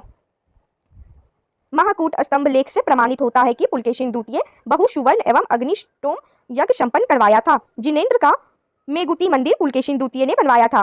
पुलकेशिन द्वितीय ने हर्षवर्धन को हराकर परमेश्वर की उपाधि धारण की थी। इसने दक्षिणापथेश्वर की उपाधि भी धारण की थी। पल्लव वंशी शासक नरसिंह वर्मन प्रथम ने पुलकेशिन द्वितीय को लगभग 642 ईस्वी में परास्त किया और उसकी राजधानी बादामी पर अधिकार कर लिया। संभवतः इसी युद्ध में पुलकेशिन द्वितीय मारा गया। इसी विजय के बाद नरसिंह वर्मन ने वातापी कोण की उपाधि धारण की। ऐहोल अभिलेख का संबंध पुलकेशिन द्वितीय से है, जिसके लेखक है रवि कृति। अजंता के एक गुहा चित्र में फारसी दूत मंडल को स्वागत करते हुए पुलकेशिन द्वितीय को दिखाया गया है। वातापी का निर्माणकर्ता कृतिवर्मन को माना जाता है। मालवा को जीतने के बाद विनयादित्य ने शकलोत्तर पथनाथ की उपाधि धारण की। विक्रमादित्य द्वितीय के शासनकाल में ही दक्कन में अरबों ने आक्रमण किया। इस आक्रमण का मुकाबला विक्रमादित्य के भतीजे पुलकेशी ने किया। इस अभियान की सफलता पर विक्रमादित्य द्वितीय ने इसे निजनाश्रय की उपाधि प्रदान की। विक्रमादित्य द्वितीय की प्रथम पत्नी लोक महादेवी ने पट्टदकल में विरूपाक्ष महादेव मंदिर तथा उसकी दूसरी पत्नी त्रैलोक्य देवी ने त्रैलोक्येश्वर मंदिर का निर्माण करवाई। इस वंश का अंतिम राजा कृतिवर्मन द्वितीय था। इसे इसके सामंत दंतिदुर्ग ने परास्त कर एक नए वंश राष्ट्रकूट वंश की स्थापना की। ऐहोल को मंदिरों का शहर कहा जाता है। चालुक्य वंश। बेंगी की चालुक्य वंश का संस्थापक विष्णुवर्धन था। इसकी राजधानी बेंगी आंध्र प्रदेश में थी। इस वंश के सबसे प्रतापी राजा विजयादित्य तृतीय था, जिसका सेनापति पंडरंग था। राष्ट्रकूट राजवंश का संस्थापक दंतिदुर्ग था 752 ईस्वी में। शुरुआत में वे कर्नाटक के चालुक्य राजाओं के अधीन थे। इसकी राजधानी मनकीर या मान्यखेत वर्तमान में मालखेर शोलापुर के निकट थी। राष्ट्रकूट वंश के प्रमुख शासक थे कृष्ण प्रथम, ध्रुव, गोविंद तृतीय, अमोघ वर्ष, कृष्ण द्वितीय, इंद्र तृतीय एवं कृष्ण तृतीय। एलोरा के प्रसिद्ध कैलाश मंदिर का निर्माण कृष्ण प्रथम ने करवाया था। ध्रुव राष्ट्रकूट वंश का पहला शासक था, जिसने कन्नौज पर अधिकार करने हेतु त्रिपक्षीय संघर्ष में भाग लिया और प्रतिहार नरेश वत्सराज एवं पाल नरेश धर्मपाल को पराजित किया। ध्रुव को धरावर्ष भी कहा जाता था। गोविंद तृतीय ने त्रिपक्षीय संघर्ष में भाग लेकर चक्रा युद्ध व उसके संरक्षक धर्मपाल तथा प्रतिहार वंश के शासक नागभट्ट द्वितीय को पराजित किया। पल्लव, पांड्य, केरल व गंग शासकों के संघ को गोविंद तृतीय ने नष्ट किया। अमोघ वर्ष जैन धर्म का अनुयायी था। इसने कन्नड़ में कविराजमार्ग की रचना की। आदि पुराण व त्रिषष्टिलक्षण महापुराण के रचनाकार जीनसेन, गणितासार संग्रह के लेखक महावीराचार्य एवं अमोघ वृत्ति के लेखक शक्कायना अमोघ वर्ष के दरबार में रहते थे। अमोघ वर्ष ने तुंगभद्रा नदी में जल समाधि लेकर अपने जीवन का अंत किया। इंद्र तृतीय के शासनकाल में अरब निवासी अलमशूदी भारत आया। इसने तत्कालीन राष्ट्रकूट शासकों को भारत का सर्वश्रेष्ठ शासक कहा। राष्ट्रकूट वंश का अंतिम महान शासक कृष्ण तृतीय था। इसी के दरबार में कन्नड़ भाषा के कवि पुण्य रहते थे, जिन्होंने शांति पुराण की रचना की। कल्याणी के चालुक्य तैलप द्वितीय ने 973 ईस्वी में कर्क को हराकर राष्ट्रकूट राज्य पर अपना अधिकार कर लिया और कल्याणी के चालुक्य वंश की नींव डाली। एलोरा एवं एलिफेंटा महाराष्ट्र। गुहा मंदिरों का निर्माण राष्ट्रकूट के समय ही हुआ। एलोरा में 34 शैलकृत गुफाएं हैं। इसमें 1 से 12 तक बौद्धों, 13 से 29 तक हिंदुओं एवं 30 से 34 तक जैनों की गुफाएं हैं। बौद्ध गुफाओं में सबसे प्रसिद्ध विश्वकर्मा गुफा संख्या 10 है। इसमें एक चैत्य है। वहां पर 2 मंजिली और 3 मंजिली गुफाएं भी है, जिन्हें 2 थल या 3 थल नाम दिया गया है। एलोरा की गुफा 15 में विष्णु को नरसिंह अर्थात पुरुष सिंह के रूप में दिखलाया गया है। नोट: एलोरा गुफाओं का सर्वप्रथम उल्लेख फ्रांसीसी यात्री थेविनेट ने 17वीं शताब्दी में किया था। एक बार फिर से सुन लीजिएगा। एलोरा गुफाओं का सर्वप्रथम उल्लेख फ्रांसीसी यात्री थेविनेट ने 17वीं शताब्दी में किया था। राष्ट्रकूट शैव, वैष्णव, शाक्त संप्रदायों के साथ साथ जैन धर्म के भी उपासक थे। राष्ट्रकूटों ने अपने राज्यों में मुसलमान व्यापारियों को बसने तथा इस्लाम के प्रचार की स्वीकृति दी थी। यादव वंश, देवगिरी के यादव वंश की स्थापना विल्लम पंचम ने की। इसकी राजधानी देवगिरी थी। इस वंश का सबसे प्रतापी राजा सिंधन 1210 से 46 तक था। इस वंश का अंतिम स्वतंत्र शासक रामचंद्र था, जिसने अलाउद्दीन के सेनापति मलिक काफूर के सामने आत्मसमर्पण किया। संगीत शास्त्री सारंगदेव राजा सिंधन के दरबारी थे, जिन्होंने संगीत रत्नाकर नामक ग्रंथ की रचना की। होयसल वंश, द्वार समुद्र के होयसल वंश की स्थापना विष्णुवर्धन ने की थी। होयसल वंश यादव वंश की एक शाखा थी।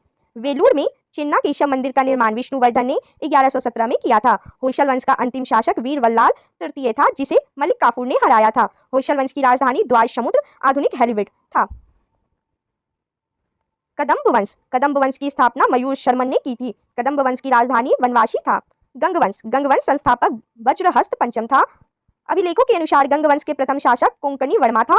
गंगों की प्रारंभिक राजधानी कुवलाल कोलर थी, जो बाद में तलकार हो गई। दत्तक सूत्र पर टीका लिखने वाला गंग शासक माधव प्रथम था। काकतीय वंश, काकतीय वंश का संस्थापक बीटा प्रथम था, जिसने नलगोंडा हैदराबाद में एक छोटे से राज्य का गठन किया, जिसकी राजधानी अम्बकुंड थी। इस वंश का सबसे शक्तिशाली शासक गणपति था। रुद्रमा देवी गणपति की बेटी थी, जिसने रुद्रदेव महाराज का नाम ग्रहण किया, जिसने 35 वर्ष तक शासन किया। गणपति ने अपनी राजधानी वारंगल से स्थानांतरित कर ली थी। इस राजवंश का अंतिम शासक प्रताप रुद्र था, 1295 से 1327 ईस्वी तक। सीमावर्ती राजवंशों का अभ्युदय। पाल वंश, पाल वंश का संस्थापक गोपाल था, 750 ईस्वी में। इस वंश की राजधानी मुंगेर थी। पाल शासक बौद्ध धर्म के अनुयायी थे। गोपाल ओदंतपुरी विश्वविद्यालय की स्थापना की थी। पाल वंश का सबसे महान शासक धर्मपाल था, जिसने विक्रमशिला विश्वविद्यालय की स्थापना की थी। कन्नौज के लिए त्रिपक्षीय संघर्ष पाल वंश, गुर्जर प्रतिहार वंश एवं राष्ट्रकूट वंश के बीच हुआ। इसमें पाल वंश की ओर से सर्वप्रथम धर्मपाल शामिल हुआ था। 11वीं सदी के गुजराती कवि शोठल ने धर्मपाल को उत्तरापथ स्वामी की उपाधि से संबोधित किया है। सोमपुर महाविहार का निर्माण धर्मपाल ने करवाया था। ओदंतपुरी विहार के प्रसिद्ध बौद्ध मठ का निर्माण देवपाल ने करवाया था। जावा के शैलेंद्रवंशी शासक बालपुत्र देव के अनुरोध पर देवपाल ने उसे नालंदा में एक बौद्ध विहार बनवाने के लिए 5 गांव दान में दिए थे। गौरी रीति नामक साहित्यिक विद्या का विकास पाल शासकों के समय में हुआ।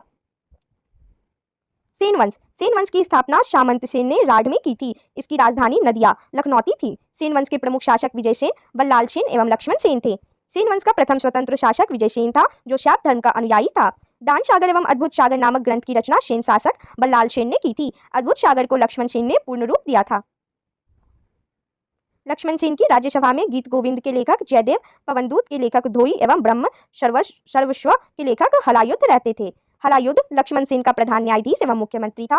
विजय सेन ने देवपाड़ा में प्रघुम्नेश्वर मंदिर, शिव की विशाल मंदिर की स्थापना की। सेन राजवंश प्रथम राजवंश था, जिसने अपना अभिलेख सर्वप्रथम हिंदी में उत्कीर्ण करवाया। लक्ष्मण सेन ने बंगाल का अंतिम हिंदू शासक था। कश्मीर के राजवंश, कश्मीर पर शासन करने वाले शासक वंश कालक्रम से इस प्रकार थे: कारकोट वंश, फिर उत्पल वंश, फिर लोहार वंश। 627 ईस्वी में दुर्लभ वर्धन नामक व्यक्ति ने कश्मीर पे कारकोट वंश हिंदू वंश की स्थापना की थी। वेनसांग ने उसके शासनकाल में कश्मीर की यात्रा की। कारकोट वंश का सबसे शक्तिशाली राजा ललितादित्य मुक्तापीड था। कश्मीर का मार्तंड मंदिर का निर्माण ललितादित्य मुक्तापिंड के द्वारा करवाया गया था। कारकोट वंश के बाद कश्मीर पर उत्पल वंश का शासन हुआ। इस वंश का संस्थापक अवंती वर्मन था। अवंतीपुर नामक नगर की स्थापना अवंती वर्मन ने की थी। अवंती वर्मन के अभियंता शूय ने सिंचाई के लिए नहरों का निर्माण करवाया। 1980 ईस्वी में उत्पल वंश की रानी दिगदार एक महत्वाकांक्षी शासिका हुई। उत्पल वंश के बाद कश्मीर पर लोहार वंश का शासन हुआ। लोहार वंश का संस्थापक संग्राम राज था। संग्राम राज के बाद अनंत राजा हुआ। अंतर में कामरूप पाल साम्राज्य का एक अंग बन गया। चलिए अब पढ़ते हैं राजपूत राजवंशों की उत्पत्ति। गुर्जर प्रतिहार वंश, मालवा का शासक नागभट्ट प्रथम गुर्जर प्रतिहार वंश का संस्थापक था। नागभट्ट द्वितीय को राष्ट्रकूट सम्राट गोविंद तृतीय ने हराया था। प्रतिहार वंश का सर्वाधिक शक्तिशाली एवं प्रतापी राजा मिहिर भोज था। मिहिर भोज ने अपनी राजधानी कन्नौज में बनाई थी। वह विष्णु भक्त था। उसने विष्णु के सम्मान